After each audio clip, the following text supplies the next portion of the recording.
نحمده ونصلي على رسوله الكريم اما بعد فقد قال الله تبارك وتعالى كما ورد في سورة التكوير اعوذ بالله من الشيطان الرجيم بسم الله الرحمن الرحيم فلا اقسم بالخنس الجوار الكنس والليل اذا عسعس والصبح اذا تنفس انه لقول رسول کریم ذی قوت عند ذی العرش مکین مطاع ثم امین وما صاحبکم بمجنون۔ تمہارے یہ ساتھی، تمہارے یہ صاحب یعنی محمد صلی اللہ علیہ وسلم ہرگز دیوانہ نہیں ہے، مجنون نہیں ہے۔ وَلَقَدْ رَآهُ بِالْأُفُقِ الْمُبِينِ، وہ لفظ جو آیا تھا سورۃ النجم میں، بِالْأُفُقِ الْأَعْلَى ثُمَّ دَنَا فَتَدَلَّى، انہوں نے دیکھا ہے اس کو صاف افق پر، کھلے افق پر جس میں کوئی اشتباہ نہیں تھا۔ وَمَا هُوَ عَلَى الْغَيْبِ بِضَنِينٍ، اور وہ غیب کے معاملے میں حریص یا بخیل نہیں ہے، یعنی محمد رسول اللہ صلی اللہ علیہ وسلم ایک جانب تو یہ حریص اور بخیل جو ہے قریب کے الفاظ ہیں، ایک ہی شے کے دو ایسپیکٹس ہیں، یعنی ان کی زندگی جو تمہارے سامنے رہی ہے 40 برس جو گزرے ہیں، کیا انہوں نے کبھی کوئی کاہنوں کے ساتھ دوستی گانٹھی، غیب کے حالات معلوم کرنے کی کوشش کی، کوئی تپسیائیں کی تھی اس کام کے لیے کہ انہیں غیب کی خبریں ملیں؟ تو ظاہر بات ہے کہ ان کی زندگی اس سے خالی ہے۔ بخیل بھی نہیں ہے کہ اب جو کچھ وہ دیکھ رہے ہیں وہ تم تک پہنچا بھی رہے ہیں۔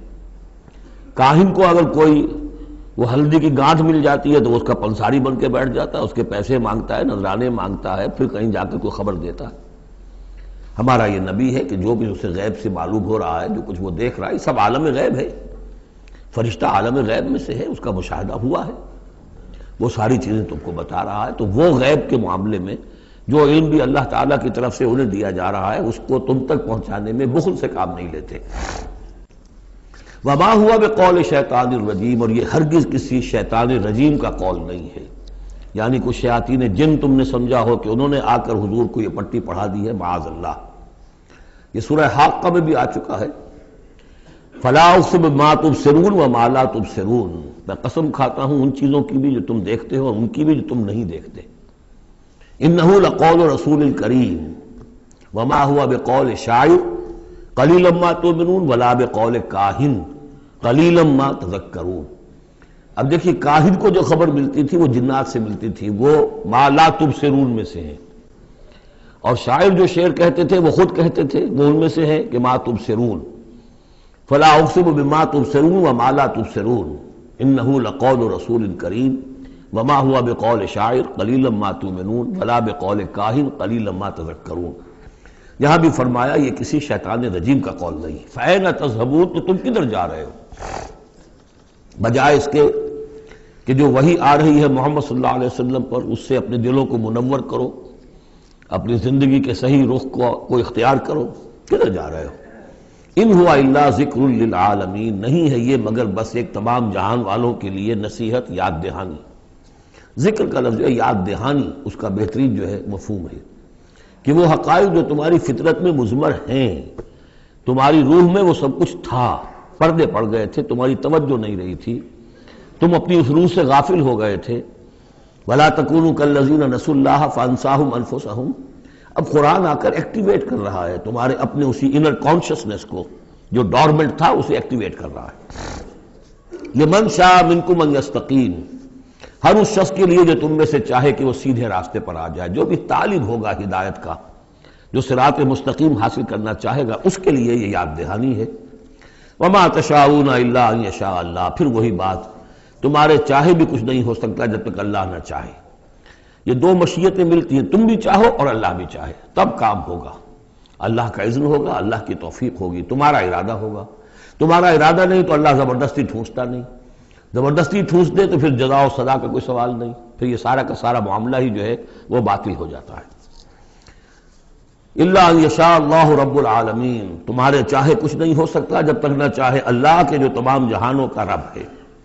سورۃ الانفطار، وہاں آپ نے دیکھا تھا کہ 13 آیات آئی تھی کہ جن میں قیامت سے قریب کے واقعات کا تذکرہ تھا، اور اس کے بعد آیت آئی تھی علمت نفس ما احضرت، یہاں اس کو مختصر کیا ہے اور 4 آیات کے اندر لیکن اس کے بعد علمت نفس ما قدمت واخرت، اس کی وضاحت، اور جو نتیجہ نکلے گا سورہ تکویر میں وہ نہیں تھا کہ کیا نتیجہ نکلے گا، بلکہ یہ کہ کدھر جا رہے ہو، ادھر جا رہے ہو یا ادھر جا رہے ہو، لیکن سورہ انفطار میں وہ دونوں کے نتیجے بیان کر دیے جائیں گے کہ ادھر جاؤ گے تو کہاں پہنچو گے، ادھر جاؤ گے تو کہاں جاؤ گے۔ بسم اللہ الرحمن الرحیم، اذا السماء انفطرت، جب آسمان پھٹ جائے گا، وَإِذَا الْكَوَاكِبُ انتَثَرَتْ، اور جب کہ تارے بکھر جائیں گے، جھڑ جائیں گے، وَإِذَا الْبِحَارُ فُجِّرَتْ، اور جب سمندروں میں ابال آ جائے گا، وَإِذَا الْقُبُورُ بُعْثِرَتْ، اور جب قبریں تلپٹ کر دی جائیں گی، عَلِمَتْ نَفْسٌ مَا قَدَّمَتْ وَأَخَّرَتْ، ہر جان جان لے گی کہ اس نے کیا آگے بھیجا کیا پیچھے چھوڑا، یا کس شے کو آگے کیا کس کو پیچھے کیا۔ یہ دونوں الفاظ یہاں سمجھ لیجئے، بعد میں بھی آئیں گے۔ یہ ایک ہے کس شے کو آگے بھیجا کس شے کو پیچھے چھوڑا، یہ ہم پہلے بھی پڑھ چکے ہیں۔ ایک یہ ہے کہ دنیا میں انسان کا ہر طرز عمل جو ہے وہ 2 چیزوں کے درمیان طے کرتا ہے کہ اس میں سے کس کو میں پرائرٹی نمبر 1 دوں، کس کو پرائرٹی نمبر 2 دوں۔ جس کو پرائرٹی نمبر 1 دی ہے، ترجیح نمبر 1، وہ ہے جس کو اس نے آگے کیا، جو ترجیح 2 میں رکھا وہ ہے جو پیچھے کیا۔ بس یہی سارا معاملہ ہے کہ تم نے آخرت کو ترجیح اول دی ہے یا دنیا کو، کس کو مقدم رکھا کس کو مؤخر۔ ایک راستہ یہ ہے کہ میرا مطلوب تو ہے آخرت، دنیا جتنی مل جائے نہ ملے تو بھی کوئی بات نہیں۔ ایک یہ ہے طرز عمل کہ میرا اصل مقصود ہے دنیا، آخرت کچھ مل جائے تو بونس ہے، کسی کی سفارش سے مل جائے، کسی کے اور ہیلے بہانے سے مل جائے، لیکن مقصود میرا دنیا ہے۔ تو بما قدمت واخرت، کیا آگے کیا کیا پیچھے کیا، یا کیا آگے بھیجا کیا پیچھے چھوڑا۔ یا ایھا الانسان ما غرک بربک الکریم، اے انسان تجھے کس شخص نے دھوکے میں مبتلا کر دیا ہے اپنے رب کریم پر۔ یہ وہ مضمون ہے کہ جو سورہ حدید میں آ چکا ہے، سورہ لقمان میں آ چکا ہے، ولا یغرنکم باللہ الغرور، کہ یہ جو شیطان ہے یہ وسوسہ بھی پڑھاتا ہے، اس کی جو چالیں ہیں ہر ایک کے لیے ایک جیسی نہیں ہے۔ کسی کو یہ ہے کہ کسی فرض سے روکنے کے لیے نفل میں لگا دے گا، تم نفل کاموں میں لگے رہو، مجھے اونچی عبادت ہے، تقرب اللہ حاصل ہو جائے گا، فرائض سے کنارہ کشی ہو جائے گی۔ کہاں یہ اقامت دین اور کہاں یہ فرائض دینی چھوڑو، آپ تو بس ذکر کیا کرو اور تہجد پڑھا کرو، رات کو جاگا کرو، بس یہ ہے اصل۔ لیکن تو فرض سے غافل کر کے اگر نوافل میں لگایا بیڑا غرق کر دیا۔ تو اسی طریقے سے یہ اس کی ایک چال ہے، اللہ تو بڑا غفور ہے، بڑا رحیم ہے، یہ کیا چھوٹی چھوٹی باتوں پر وہ پکڑے گا، خام خواہ تمہیں خیال ہے وہ اتنا کوئی خوردہ گیر نہیں ہے، اللہ بڑا غفور ہے، کریم ہے، رحیم ہے۔ اب اس سے وہ جری کرتا تھا کہ جرت بڑھتی جا رہی ہے اسی پر کہ اللہ کی شان غفاری پر دھوکہ کھا رہا ہے۔ یا ایھا الانسان ما غرک بربک الکریم، کس چیز نے تجھے دھوکے میں ڈال دیا ہے اپنے رب کریم کے بارے میں۔ الذی خلقک فسواک فعدلک، جس نے تمہیں تخلیق کیا پھر تمہارا تسویہ کیا، پھر تمہارے اندر اعتدال پیدا کیا، برابر کیا۔ عدلک، تمہارے قواعد جسمانی قواعد نفسیاتی ان سب میں ایک اعتدال پیدا کیا ہے۔ یہ عدل جو ہے یہ گویا کہ اس تخلیق کے اندر بھی مضمر ہے، انہیرنٹ ہے، اور اللہ تعالیٰ بھی عدل کرے گا تاکہ جو بھی گناہگار ہیں ان کو سزا دی جائے اور جو نیکوکار ہیں ان کو جزا دی جائے، یہ اس کا تقاضا ہے۔ لیکن تم در حقیقت اس کی شان غفاری کو ایمفیسائز کر کے اس پر زیادہ اس پر زور ڈال کر تم انکار کر رہے ہو۔ فی ای صورت ما شاء رکبک، پھر جس شکل میں اس نے چاہا ہے تمہیں ترکیب دے دیا، جوڑ دے دیا۔ کلا بل تکذبون بالدین، تم جزا و سزا کا انکار کر رہے ہو، در حقیقت اللہ کی شان غفاری کے قصیدے نہیں پڑھ رہے ہو، بلکہ یہ شان غفاری کے قصیدے پڑھنے کا مطلب کیا ہے کہ تم در حقیقت جزا و سزا کا انکار کرنا چاہتے ہو۔ عصیاں سے کبھی ہم نے کنارہ نہ کیا لیکن تیری رحمت نے گوارا نہ کیا۔ ہم نے تو جہنم کی بہت کی تدبیر، اس کے بعد آتا ہے لیکن تیری رحمت نے گوارا نہ کیا۔ ہاں، عصیاں سے کبھی ہم نے کنارہ نہ کیا، پر تو نے دل آزردہ ہمارا نہ کیا۔ ہم نے تو جہنم کی بہت کی تدبیر لیکن تیری رحمت نے گوارا نہ کیا۔ یہ بالکل وہی فلسفہ ہے، جہنم کی تدبیر کر رہے ہو تو تو اس کے عدل کا تقاضا ہے کہ جہنم میں پہنچائے تمہیں. یہ دھوکہ دے رہے ہو اپنے آپ کو، اس کے جزا و سزا، اس کے عدل کا انکار کر رہے ہو. یہ ہے اصل میں صورتحال کی جو سمجھ لینے کی ضرورت ہے کہ اس نے تمہیں بنایا، اس کا تسویہ کیا، اس میں عدل پیدا کیا، توازن پیدا کیا، پھر تمہیں جس طرح چاہا جوڑ دیا. کسی کی ناک بڑی بنا دی، کسی کی آنکھیں بڑی بڑی بنا دی، جو چاہا اس نے کیا. آپ نے اپنے فیچرز خود تو چوز نہیں کیے ہیں کہ اپنی مرضی کے مطابق بنا دیے گئے ہیں، آپ کی مرضی کے مطابق. حضرت حسان ابن ثابت نے کہا ہے حضور کے بارے میں کہ کأنک خلقت کما تشاء، اے نبی ایسے معلوم ہوتا ہے کہ آپ کو تو پیدا کیا گیا جیسا کہ آپ نے چاہا. آپ کا حسن جو ہے وہ اپنی جگہ پر ایک شے تھی، وہ ایک اعجازی صورت ہے.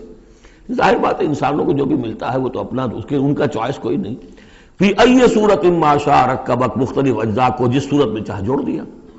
کلا بل تکذبون بالدین، اصل بات کیا ہے کہ تم جزا و سزا کا اور عدل کا انکار کر رہے ہو. وَإِنَّ عَلَيْكُمْ لَحَافِظِينَ، جبکہ ہم نے تمہارے اوپر محافظ فرشتے بھیجے ہوئے ہیں. یہ تو پھر سب ایکسرسائز ان فیوٹیلٹی ہوئی. کائے کو ہم نے فرشتے بھیجے؟ خام خواہ کو دو دو سنتری تمہارے ساتھ ہم نے بٹھا رکھے کائے کے لیے؟ اگر جزا نہیں، سزا نہیں، پکڑ نہیں، محاسبہ نہیں، کچھ نہیں، تو یہ کیا ہے؟ ہم نے کائے کے لیے کیا.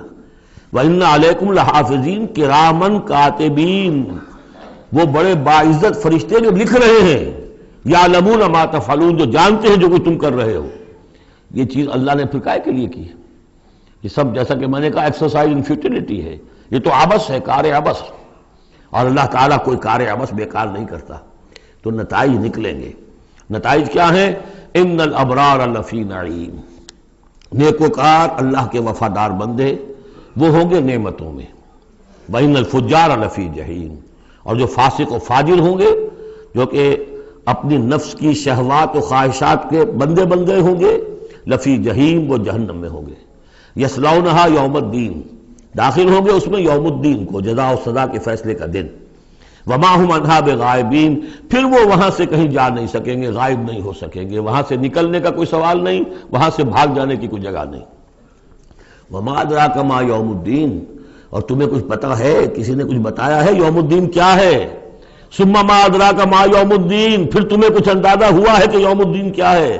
یوم لا تملک نفس لنفس شیئا والامر یومئذ للہ، جب کسی جان کو کسی دوسری جان کے لیے کوئی اختیار حاصل نہیں ہوگا،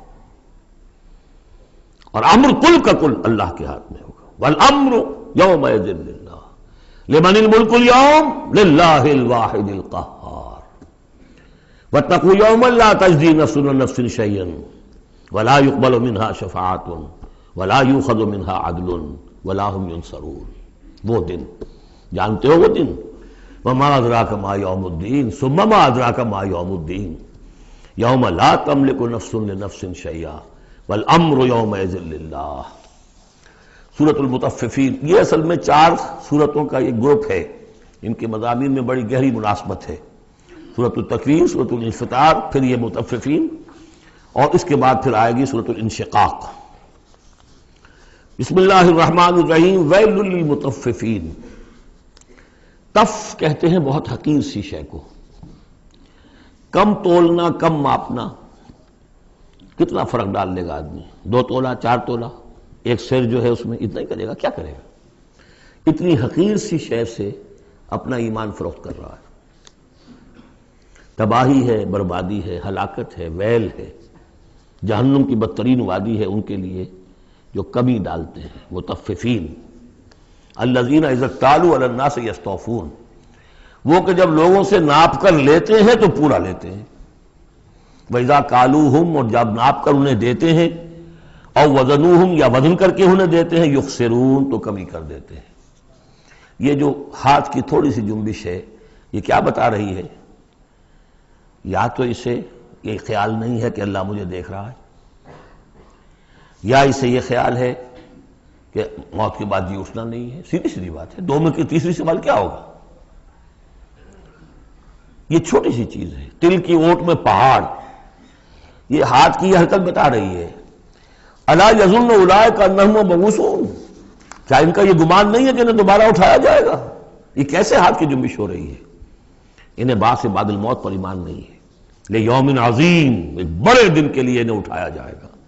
یوم یقوم الناس لرب العالمین، جس دن کے لوگ کھڑے ہوں گے تمام جہانوں کے رب کے سامنے۔ کلا ان کتاب الفجار لفی سجین، کوئی نہیں، فاجروں، فاسقوں، گناہگاروں کی کتاب یا اعمال نامہ سجین میں ہوگا۔ عام طور پر سب نے یہی بات سمجھی ہے، اعمال نامہ، کافروں کا اعمال نامہ سجین میں، اہل ایمان کا اعمال نامہ علیین میں۔ بہرحال میں اس معاملے میں نے جرأت کی ہے، جسارت کی ہے، یہ میرے سمجھ میں نہیں آیا کہ اعمال نامے کے اعتبار سے یہ فرق نہیں ہے، تو نتیجہ جو سامنے آیا وہ یہ ہے۔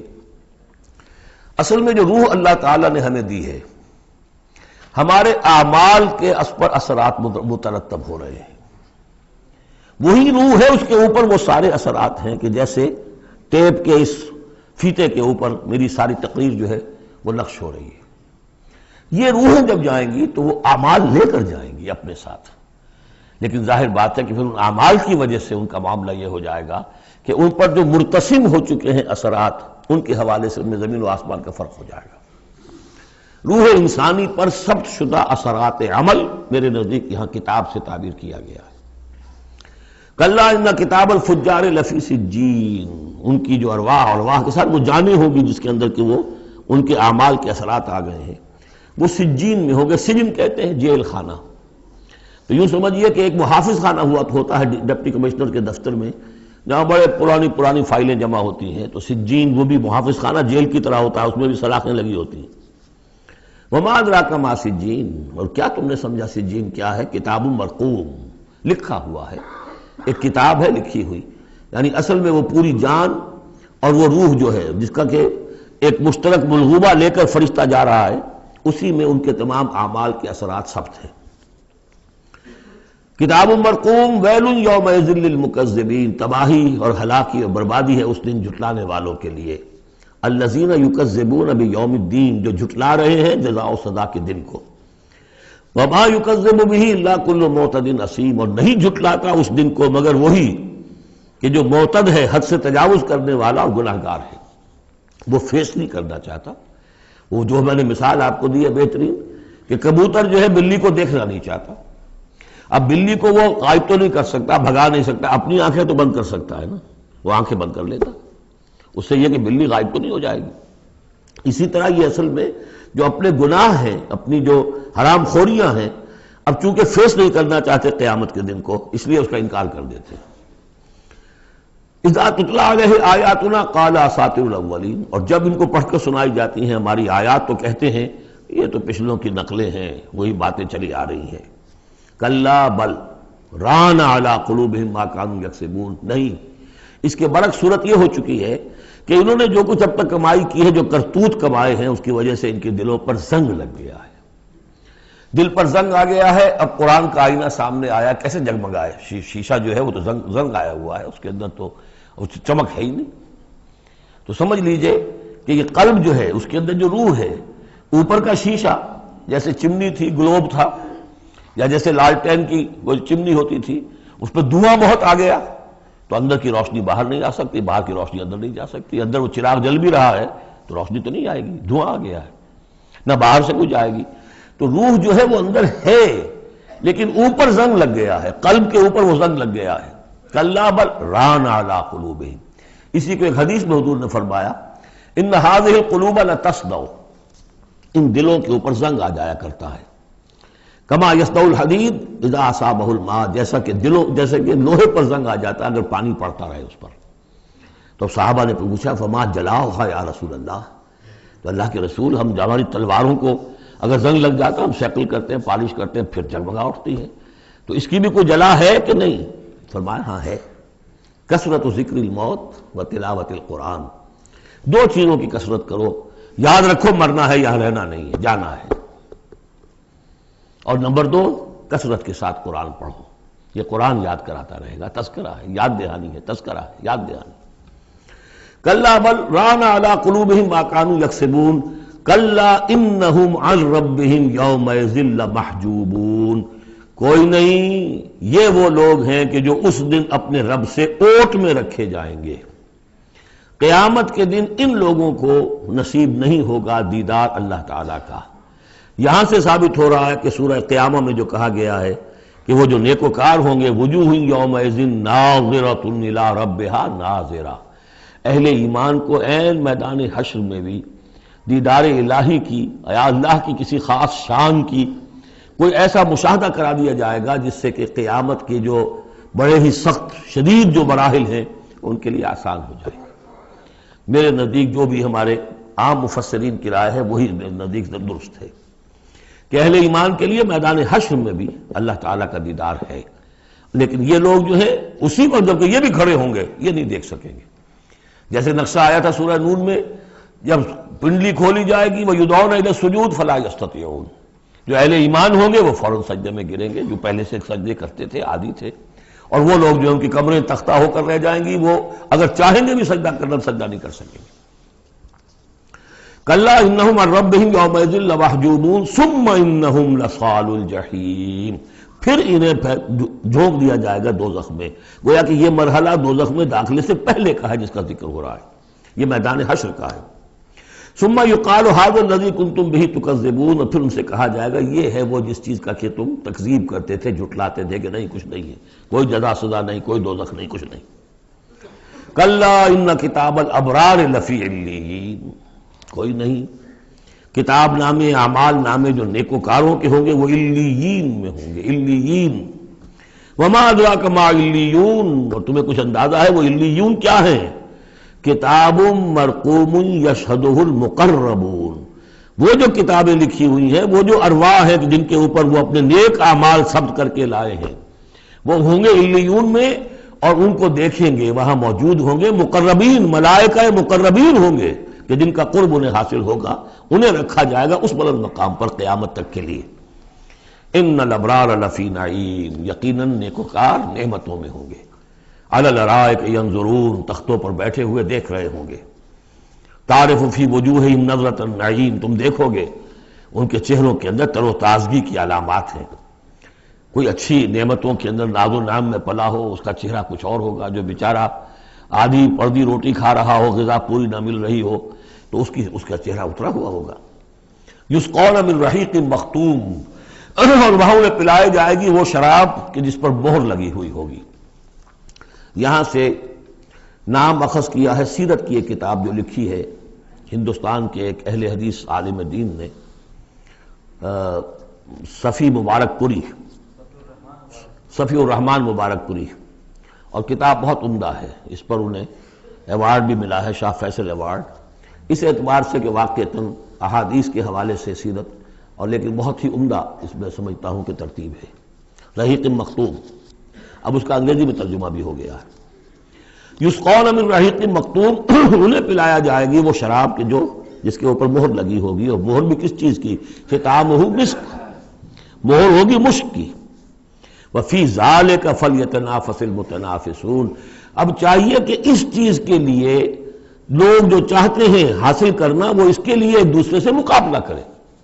تم دنیا میں لگے ہوئے دوڑ، میں حاصل کر لوں، میں حاصل کر لوں، ہر ایک حاصل کرنے کے لیے ایک سیٹ ہے جس کا کہ اعلان ہوا ہے، اب ساری سفارشیں دنیا بھر کا چکر ہو رہا ہے کہ مجھے یہ ملازمت مل جائے۔ یہ دنیا میں تم ان چیزوں کے لیے جو بھاگ دوڑ کرتے ہو اور ایک دوسرے سے مقابلہ کرتے ہو، یہ چیزیں حاصل کرنے کے لیے مقابلہ کرو، اصل شے یہ ہے، یہ وہ نعمتیں ہیں جن کو دوام ہے۔ وفی ذالک فلیتنافس المتنافسون ومزاجہ من تسنیم، وہ شراب جو رحیق مختوم ہوگی اس کی ملونی ہوگی تسنیم سے۔ یہ تسنیم کیا ہے؟ یہ بھی ایک چشمہ ہے، عین یشرب بہ المقربون، اللہ کے جو بہت مقرب بارگاہ جو بندے ہوں گے وہ جس چشمے کے کنارے بیٹھ کر وہ جو جام نوشی کریں گے وہ چشمہ جو ہے تسنیم ہے۔ ان الذین اجرموا کانوا من الذین آمنوا یضحکون، یقیناً یہ مجرم اللہ کے باغی جو ہیں یہ اہل ایمان پر ہنسا کرتے تھے، مذاق اڑاتے تھے، دیکھو انہیں پاگل ہو گئے، یہ آخرت کی فکر میں پڑے ہوئے ہیں، دنیا انہوں نے بالکل ہی بھلا دی اور لگے ہوئے ہیں آخرت میں، نو نقد نہ تیرا ادھار، پتہ نہیں وہ ہونا بھی ہے کہ نہیں ہونا، کیا پتہ، تو ہنستے تھے۔ وَإِذَا مَرُّوا بِهِمْ يَتَغَامَزُونَ، جب ان کے قریب سے گزرتے تھے یہ مسلمان تو آپس میں ایک دوسرے آنکھیں مارتے تھے کہ یہ ہے وہ بے وقوف۔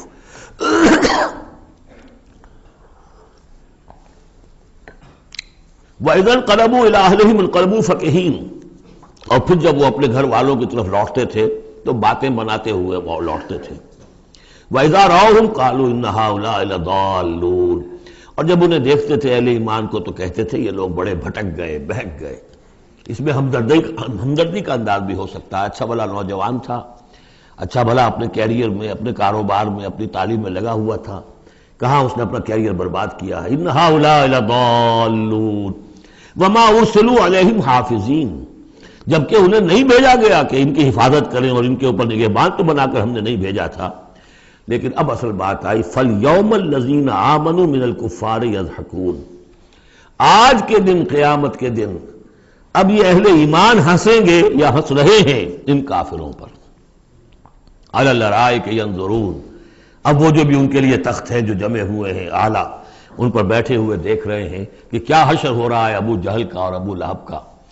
هل ثوب الكفار ما كانوا يفعلون، ثواب سے صوبے باہر بدلہ مل گیا کہ نہیں ان کافروں کو جو کچھ یہ کر رہے تھے اس کا۔ سورۃ الانشقاق، بسم اللہ الرحمن الرحیم۔ اذا السماء انشقت واذنت لربها وحقت واذا الارض مدت والقت ما فيها وتخلت واذنت لربها وحقت یا ایھا الانسان انک کادح الی ربک کدحا فملاقیہ، صدق اللہ العظیم۔ اذا السماء انشقت، جب آسمان پھٹ جائے گا۔ دیکھیے ساری یہ صورتیں وہی تذکیر آخرت۔ واذنت لربها، اذنت کان لگائے ہوئے ہیں اپنے رب کے لیے، سنتی ہے یہ زمین جو ہے، یہ آسمان گویا کہ کان لگائے ہوئے۔ اذنت لربها وحقت، استمع له وانقاد، سنا اللہ کی بات کو، اپنے رب کی بات کو، اور اطاعت کی۔ لربها وحقت، اور تعمیل کر دے، اور یہ اسی کی مستحق ہے، اس کا حق یہی ہے، اس کا مقام یہی ہے۔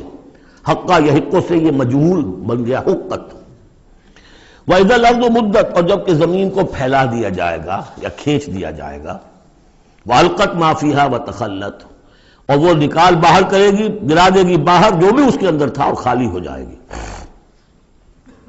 یہ آگے چل کر سورہ زلزال میں بھی آئے گا، وَأَخْرَجَتِ الْأَرْضُ أَثْقَالَهَا، جب کہ زمین اپنے سارے بوجھ نکال کر باہر پھینک دے گی، جو مردے ان میں دفن ہیں، جو بھی ان کے اجزاء ہیں، ان سب کو نکال کر، تاکہ وہ دوبارہ بنے اور بن کر کھڑے ہو جائیں، اور بھی جو کچھ ہے۔ وَأَذْنَتْ لِرَبِّهَا وَحُقَّتْ، اور زمین کا معاملہ بھی یہی ہے کہ وہ اپنے رب کا حکم سنتی ہے اور اس کی تعمیل کرتی ہے، اور وہ اسی کی سزاوار ہے، یہی اس کو لائق ہے، زیب دیتا ہے۔ یا ایھا الانسان، اے انسان، انک کادح الی ربک کدحا فملاقیہ، یہ بہت اہم نفسیاتی حقیقت ہے، یہ آگے چل کر سورہ بلد میں بھی آئے گی کہ انسان کو، ہر انسان کو مشقت میں پیدا کیا گیا ہے۔ ہر انسان کے لیے دنیا جو ہے دارالمحن ہے، اگرچہ مشقتوں کی نوعیت جو ہے اس میں فرق ہے۔ کسی کی جسمانی مشقت زیادہ ہے، وہ کسی چلائی ہے، اس نے اینٹیں ڈھوئی ہیں، ہل چلایا ہے، پھر وہ رات کو ایسا سوتا ہے کہ اس کو صبح کی خبر دیتا ہے، اسے اس وقت بے چینی کوئی نہیں ہوتی۔ کسی کی ذہنی ہے، مل کا مالک ہے، بیٹھا ہوا ہے، پرابلم، وہ رات کو بھی پیچھا نہیں چھوڑتے وہ پرابلمز، پھر اسے ہپنوٹکس چاہیے، اسے کوئی اور سیڈیٹیوز چاہیے، کسی طرح کی چیزیں، اینٹی ڈپریسنٹس چاہیے۔ ساری جو آج دنیا میں سب سے بڑی مارکیٹ جو ہے میڈیسنز میں، وہ ان دوائیوں کی ہو چکی ہے امریکہ میں۔ جو سب سے مہنگی دوائیاں وہ یہ ہیں امراض ذہنی کی۔ کن کو ہوتے ہیں یہ؟ عام طور پر جن لوگوں کے ہاں ایفلوئنس ہے۔ تو معلوم ہے کہ ہر ایک کے لیے کوفت ہے۔ پھر یہ کہ کسی کو کوئی غم ہے، کسی کو کوئی غم ہے۔ عام آدمی یہ سمجھتا میں پیدل چل رہا ہوں، اس کے پاس سائیکل ہے، یہ بڑا اچھا ہے، بہت عمدہ ہے۔ اس سائیکل والے سے پوچھئے، اسے نظر آتا ہے کار پہ جاتا ہوا، اس کو اس کی جلن ہو رہی ہے۔ کار والا جو ہے وہ دیکھتا ہے کہ مجھ سے بہت زیادہ نئے ماڈل کی کار پہ گیا ہے، نئی کار پر زلزلاتا ہوا، اسے اس کی کوفت ہو رہی۔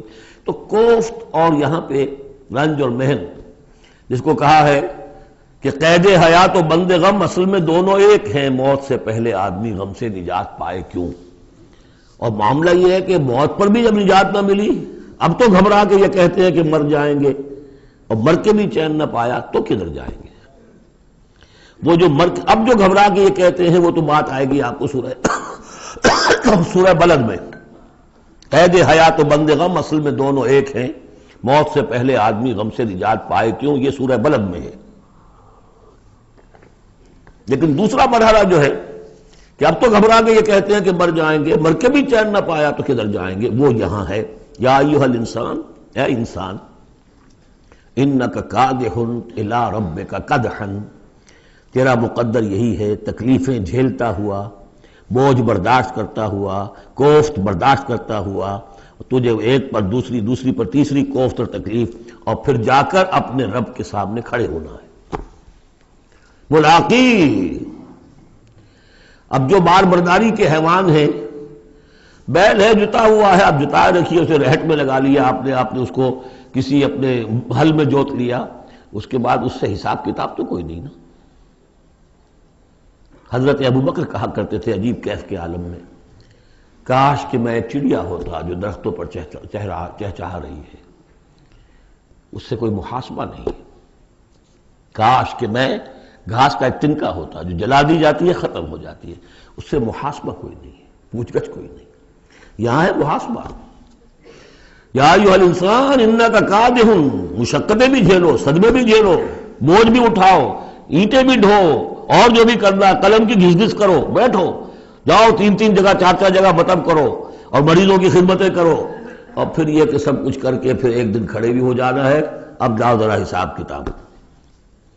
لن تزول قدم ابن آدم حتی یسأل عن 5، ابن آدم کے قدم ہل نہیں سکیں گے جب تک کہ 5 چیزوں کا حساب نہ لے لیا جائے.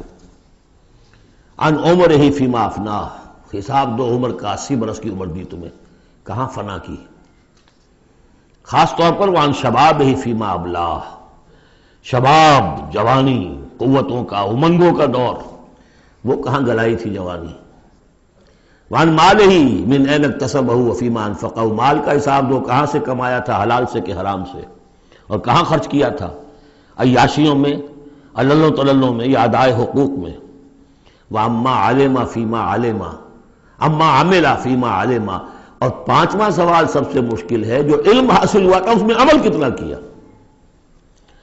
اس اعتبار سے ایک بات بتا دوں، برا نہ مانے، جن لوگوں نے پابندی سے یہاں یہ آج کون سا دن ہو گیا ہے، 25واں، ان کی سب سے بڑی مشکل ہو گئی ہے. اب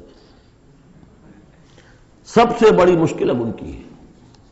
اما عمل فیما علم، جو علم حاصل ہوا ہے اس میں عمل کا حساب کتاب ہوگا. وہ غریب جنہیں موقع ہی نہیں ملا، کبھی کوئی ایسی صورت ہی نہیں بنی کہ ان کے سامنے قرآن کی دعوت آ گئی ہو، ان کے پاس شاید کوئی نہ کوئی عذر ہو، ان کے عذر کا حصہ جائے گا ان پر جن کے ذمہ تھا کہ قرآن کی پہنچایا نہیں پہنچایا. لیکن یہ ہے کہ جن تک یہ بات پہنچ گئی انہیں سمجھ لینا چاہیے کہ بہت سخت ہے معاملہ. یا ایھا الانسان انک کادح الی ربک کدحا فملاقیہ فاما من اوتی کتابہ بیمینہ، تو وہ کہ جس کو دی جائے گی کتاب اس کے داہنے ہاتھ میں، فسوف یحاسب حسابا یسیرا، تو اس سے تو لیا جائے گا بہت ہی ہلکا اور نرم حساب. وہ ہلکا اور نرم حساب کیا ہے؟ بخاری اور مسلم دونوں میں حضرت عائشہ سے روایت موجود ہے رضی اللہ تعالی عنہا، ینظر فی کتابہ ویتجاوز عن سیئاتہ واما من نوقش فی الحساب فقد ہلک. یعنی حساب یسیریہ کی کتاب نہ اس کا دیکھ لیا جائے گا بس ایک نظر سے، اور اس کی خطاؤں کو بخش دیا جائے گا. لیکن جس سے مناقشہ ہو گیا، جرا ہو گئی، وہ ہلاک ہو جائے گا. حساب یسیر یہ ہے، کوئی مناقشہ نہیں، کوئی جرا نہیں، اللہ تعالیٰ ان سے نرم معاملہ کرے گا. وَيَنْقَلِبُ إِلَىٰ أَهْلِهِ مَسْرُورًا، وہ جب واپس آئے گا اس عدالت کے کٹہرے سے تو بڑا خوش و خرم آئے گا اپنے گھر والوں کے پاس کہ جان چھٹی لاکھوں پائے، اللہ تعالیٰ کی رحمت سے، اللہ کی مغفرت سے میرا معاملہ تو سیدھا ہو گیا. لیکن اب اس کے برعکس کیا ہے، وَأَمَّا مَنْ أُوتِيَ كِتَابَهُ وَرَاءَ ظَهْرِهِ، اور وہ شخص کہ جس کو دیا جائے گا اس کا اعمال نامہ اس کی پیٹھ کے پیچھے سے. وہ کیوں؟ دینا تو ہے بائیں ہاتھ میں، وہ بائیں ہاتھ پیچھے کر لے گا، میں لینا نہیں چاہتا تو وہاں پکڑا دیں گے. یہاں حاضر ہے وَرَاءَ ظَهْرِهِ فَسَوْفَ يَدْعُو ثُبُورًا، اب وہ موت طلب کرے گا، کسی طرح موت آ جائے، میں ختم ہو جاؤں، میں معدوم ہو جاؤں، میرا وجود نہ رہے. وَيَصْلَىٰ سَعِيرًا، لیکن وہ داخل ہوگا جہنم میں. إِنَّهُ كَانَ فِي أَهْلِهِ مَسْرُورًا، بہت اہم ہے یہ مقام. وہ اپنے اہل و عیال میں بڑا خوش و خرم رہا ہے زندگی میں، دنیا میں، حرام سے دن بھر کی محنت کر کے دیکھیے ایک بات آپ کو بتا دوں، اگر آپ اللہ کے دین کا حق ادا نہیں کر رہے تو چاہے 100% حلال سے کما رہے ہیں، حرام کھا رہے ہیں، اس لیے کہ اللہ کے دین کا حق آپ نے ادا نہیں کیا۔ وہ جو غصب کیا جا رہا ہے اللہ کا حق، وہ کہاں جائے گا جب تک کہ آپ وہ حق ادا نہ کریں جو دین کا ہے۔ اس اعتبار سے سمجھ لیجیے حرام اور حلال یہی نہیں ہے، حرام اور حلال کے بڑے مراتب ہیں۔ ایک حرام خور وہ ہے جو سور کھا رہا ہے، آپ نے کہا بہت یہ تو چھی چھی چھی چھی سور کھا رہا ہے، حرام سب کو معلوم۔ ایک وہ ہے جو کھا رہا ہے بکری کا گوشت، بکری بھی خود ذبح کی ہے تاکہ قصائی کا بھی معاملہ کو خراب نہ ہو جائے، لیکن یہ کہ وہ بکری خریدی ہے کسی کی جیب کاٹ کے، تو کیا کھا رہا ہے؟ حلال کے حرام؟ حرام۔ اس کو بڑھاتے جائیے، باطل کے غلبے کے تحت سانس لینا بھی حرام ہے۔ یو ہیو ریکنسائلڈ، تم نے باطل کو تسلیم کر لیا، ذہن قلباً طاغوت کو تسلیم کر لیا ہے، تمہارا جینا حرام، تمہارا سانس حرام۔ الا یہ کہ تن من دھن، اپنی صلاحیتوں کا صرف منیمم رکھا جائے اپنے لیے اور میکسیمم جو ہے خرچ کر دیا جائے اس نظام کو بدلنے کے لیے، وہ اس کا کفارہ ہو جائے گا۔ ورنہ یہ کہ وہ آپ ناپ تول کر کے تو حلال کھا رہے ہیں، لیکن جس نظام باطل کی آپ چاکری کر رہے ہیں، جس کی ملازمت کر رہے ہیں، جسے سپورٹ کر رہے ہیں، بڑی تنخواہ ملی ہے، ورلڈ بینک کی کسی برانچ میں جو ہے مینیجر لگ گئے ہیں، کس نظام کو آپ چلا رہے ہیں؟ بہرحال وہ بات لمبی ہو جائے گی، لیکن وہ دنیا میں خوش و خرم تھا، اچھا کھلا رہا تھا، دودھ ملائی ربڑی اپنے بچوں کو، ہر وقت آ رہا ہے تو نئی چیزیں لے کر آ رہا ہے، ولایت سے آ رہا ہے تو ایک ایک بچے کو بلا کر تمہارے لیے یہ لایا ہوں، تمہارے لیے یہ لایا ہوں، وہ دنیا میں وہ خوشیاں لے آیا، اب یہاں کچھ نہیں ہے۔ وہ اللہ کا بندہ جو دنیا میں ڈرتا رہا، انا کنا فی عہدنا مشفقون، ہم تو ڈرتے تھے کیا ہوگا، اللہ کے حضور میں روز کھڑا ہونا ہوگا، ان کے لیے یہاں آیا ینقلب الی اہلہ مسرورا، اب وہ لوٹے گا اللہ کی عدالت کی کٹہری سے اپنے گھر والوں کی طرف تو خوش و خرم ہوگا۔ اور یہ جو ہے یہ دنیا میں خوش و خرم رہا تھا اپنے اہل و عیال میں۔ انہ کان فی اہلہ مسرورا انہ ظن ان لن یحور، اس کو گمان یہ ہو گیا تھا کہ لوٹ کر آنا نہیں ہے، ہمارے پاس آنا نہیں ہے۔ بلا، کیوں نہیں، ان ربہ کان بہ بصیرا، یقیناً اس کا رب تو اسے دیکھ رہا تھا، ہر آن دیکھ رہا تھا، اس کی نگاہ میں تھا۔ فلا اقسم بالشفق واللیل وما وسق والقمر اذا اتسق لترکبن طبقا عن طبق۔ یہ ہے اصل میں وہ مقام جس کے حوالے سے میں نے آپ کو کہا تھا کہ سورہ مدثر کی ان آیات کو ذہن میں رکھیے۔ کلا والقمر، تو یہ دیکھیے کہ وہاں بھی درمیان میں پھر اثر نو قسمیں آ گئی تھیں، دو تقریباً جو سمجھیے دو صورتیں بن گئیں، شروع میں یا ایھا المدثر سے لے کر اور آیت نمبر 31 تک، اور پھر کلا والقمر واللیل اذا ادبر والصبح اذا اسفر انھا لإحدی الکبر۔ وہی بات یہاں ہے، ایک مضمون پورا ہو چکا۔ فلا اقسم بالشفق، تو نہیں مجھے قسم ہے شام کی سرخی کی، واللیل وما وسق، اور رات کی اور جو چیزیں اس میں سمٹ آتی ہیں، والقمر اذا اتسق، لیکن پھر جب چاند جو ہے رفتہ رفتہ بھرتا ہے اور پورا ہو جاتا ہے، 14ویں کا چاند بن جاتا ہے۔ یہ اصل میں میرے نزدیک واللہ عالم، یہ کسی اور کوئی بات میں نہیں کہہ رہا ہوں، میرے نزدیک یہ دو بڑی اہم خبروں کی نشاندہی ہے جو قرآن میں کی گئی ہے، اور وہاں ہے بھی انہا لإحدی الکبر، بہت بڑی خبر ہے یہ کہ محمد رسول اللہ صلی اللہ علیہ وسلم کا جب خورشید ہدایت طلوع ہوا ہے تو اس وقت صورت کیا تھی؟ 600 سال کی رات تھی جس میں کوئی نبی نہیں آیا تھا، بس چاند کے کچھ اثرات، کچھ روشنی، کچھ تھے نیک لوگ، کچھ جنات میں بھی نیک تھے، لیکن اکثر و بیشتر دنیا کے اوپر جو غلبہ ہو گیا تھا وہ بالکل باطل کا۔ پھر ایک دم خورشید نبوت طلوع ہوا ہے اور روشنی پھیل گئی ہے۔ اب خبر دی ہے اسی خورشید نبوت نے صلی اللہ علیہ وسلم کہ قیامت سے پہلے ایک مرتبہ پھر یہ دین کا غلبہ ہوگا، جیسا آپ کے دست مبارک سے بنفس نفیس جزیرہ نمائے عرب پر پورا خورشید اسلام چھا گیا، نظام دین قائم ہو گیا۔ الیوم اکملت لکم دینکم واتممت علیکم نعمتی ورضیت لکم الاسلام دینا، جاء الحق وزہق الباطل ان الباطل کان زہوقا۔ اور اس کے بعد یہ کہ خلفائے ثلاثہ کے زمانے میں حضرت علی کے زمانے میں کوئی توسیع نہیں ہوئی، حضرت ابوبکر، حضرت عمر، حضرت عثمان، خلفائے ثلاثہ کے زمانے میں توسیع ہوئی۔ حضرت علی کے زمانے میں ان پر کوئی الزام نہیں، ان کا کوئی قصور نہیں، لیکن یہودی سازش عبداللہ ابن سبا کی، اس کی وجہ سے مسلمان آپس ہی میں لڑ پڑے، 1,00,000 جانیں ختم ہو گئی آپس میں لڑ کر، جنگ جمل، جنگ صفین، جنگ نہروان، 1,00,000 کے قریب۔ تو مومنٹم گاڑی کا ٹوٹ گیا، موشن ٹوٹ گئی۔ اس کے بعد پھر بہرحال حضرت امیر معاویہ کے زمانے میں پھر کچھ آگے قافلہ چلا ہے، لیکن اس شان کے ساتھ پھر نہیں بڑھ سکی بات، جس شان سے کہ دور فاروقی میں، دور عثمانی میں، دور صدیقی میں بات بڑھ رہی تھی۔ بہرحال وہ تو پروسیس رک کر اور پیچھے ریورس بھی ہو گیا، لیکن حضور کی دی ہوئی خبر ہے کہ دوبارہ دنیا میں دین کا غلبہ ہوگا اور گلوبل ہوگا، پوری دنیا میں ہوگا۔ وہ حدیثیں ہم نے نوید خلافت کے عنوان سے کتابچہ 8 صفحے کا کتابچہ بہت شائع کی ہیں، آپ لوگوں تک پہنچی نہیں پہنچی میں نہیں کہہ سکتا، لیکن اس کو دیکھیے، وہ احادیث میں اس وقت بیان نہیں کر سکتا اس دورہ ترجمہ قرآن میں صرف یہ بتا رہا ہوں وہاں حضور کے زمانے میں کل 23 برس میں انقلاب برپا ہو گیا۔ سورج ایک دم طلوع ہو جاتا، کتنی دیر لگتی ہے، طلوع ہو گیا، لیکن اب جو روشنی آئے گی وہ آئے گی تدریجاً۔ اس کی شان کیا ہوگی؟ فلا اقسم بالشفق، ایک شفق کی روشنی ہوتی ہے جب رات سورج تو غروب ہو گیا لیکن شفق ابھی ہے۔ وہ حال ہے اس وقت دنیا کا کہ اسلام کی روشنی غروب ہو چکی ہے، صرف شفق کی لالی سی نظر آ رہی ہے۔ اس کے بعد واللیل وما وسق، پوری دنیا کے اوپر دین کے اعتبار سے تاریکی چھا گئی ہے، رات ہے، اور رات جو ہے اپنے اندر جن جن چیزوں کو سمیٹ لیتی ہے۔ لیکن والقمر اذا اتسق، لیکن چاند طلوع ہوتا ہے، پہلے دن، دوسرے دن، تیسرے دن بھرنا شروع ہوتا ہے، یہاں تک کہ وہ پورا ہو جاتا ہے۔ اب چاند کی چاندنی جو ہے وہ پھر دنیا کے اندر اس کو رات کو منور کر دیتی ہے۔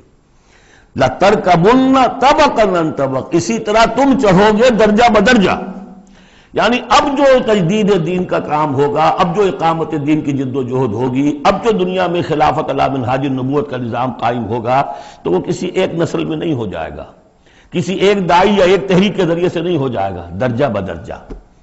کسی نے ایک کام کر دیا، علامہ اقبال نے ایک فکر کو واضح کر دیا کہ اسلام مذہب نہیں دین ہے، اور جدا ہو دین سیاست سے تو رہ جاتی ہے چنگیزی، یہ ایک وحدت ہے۔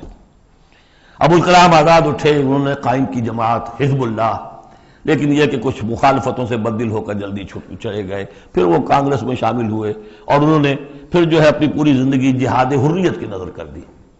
پھر مولانا مودودی اٹھے، وہ جماعت اسلامی بنائی۔ افسوس کہ پاکستان میں آ کر وہ یہاں کی قومی سیاست کے اندر داخل ہو کر انہوں نے بھی منزل کھوٹی کر لیا، وہ قافلہ جو ہے جیسے کہ کہیں کسی دلدل میں پھنس گیا ہے۔ یہ رفتہ رفتہ ہوگا، لیکن انہوں نے ایک ایک قدم بڑھایا ہے، ان سب کی کوششوں سے ایک ایک قدم بات آگے بڑھی ہے۔ لَتَرْكَبُنَّ طَبَقًا عَنْ طَبَقٍ، لیکن جس طرح چاند رفتہ رفتہ پہلی تاریخ سے لے کر 14ویں رات تک پورا ہو جاتا ہوگا، ہونا ہے، وہ لازماً ہوگا، جس کی خبر دی ہے محمد رسول اللہ صلی اللہ علیہ وسلم نے، وَهُوَ الصَّادِقُ الْمَصْدُوقُ، ان کی دی ہوئی خبر میں کوئی جھوٹ نہیں ہو سکتا۔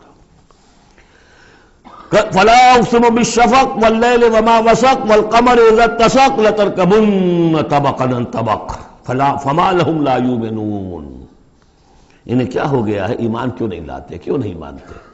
وَإِذَا قُرِئَ عَلَيْهِمُ الْقُرْآنُ لَا يَسْجُدُونَ، اور جب ان پر قرآن ان پڑھ کر سنایا جاتا ہے کیا ہو گیا انہیں کہ سجدہ نہیں کرتے۔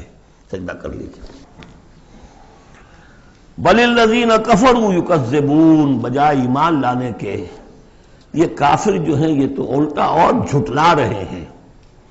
یہاں ذرا نوٹ کر دیجئے، یہ لفظ بے شمار مرتبہ آیا ہے، کفر اور تکذیب، کفر اور تکذیب، والذین کفروا بآیاتنا وکذبوا، تو کفر اور تکذیب یہ کیا صرف تکرار ہے یا اس کے اندر فرق ہے کچھ؟ کفر کے معنی ہے چھپا دینا، دبا دینا۔ فطرت انسانی میں جو گواہیاں موجود ہیں جو ان کو دبا رہا ہے، یہ کفر ہے۔ ان گواہیوں کو ابھارنے کے لیے، ایکٹیویٹ کرنے کے لیے قرآن مجید کی آیات آئی، ان کی تکذیب کر رہا، یہ بہت بڑا جرم ہے۔ یہ دو جرم علیحدہ ہیں۔ اپنی فطرت کے اندر جو گواہیاں مضمر ہیں انہیں چھپانا، دبانا، لیکن پھر جب آیات ربانیہ سامنے آئے ان کو جھٹلا دینا، یہ ڈھٹائی کی حد ہے۔ پھر والذین کفروا وکذبوا بآیاتنا اولئک اصحاب النار هم فیہا خالدون، یہ تو جو پہلا چارٹر دیا گیا تھا حضرت آدم کو خلافت عرضی کا چارج سنبھالتے وقت، اب اتر جاؤ یہاں سے، اس جنت سے جاؤ نیچے اور جا کر چارج لو اور زمین کا، اور وہاں کیا ہوگا؟ فَإِمَّا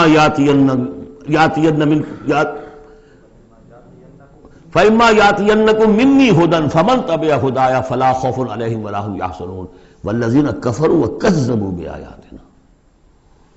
کفر پہلا جرم اور تکذیب یہ مہا جرم۔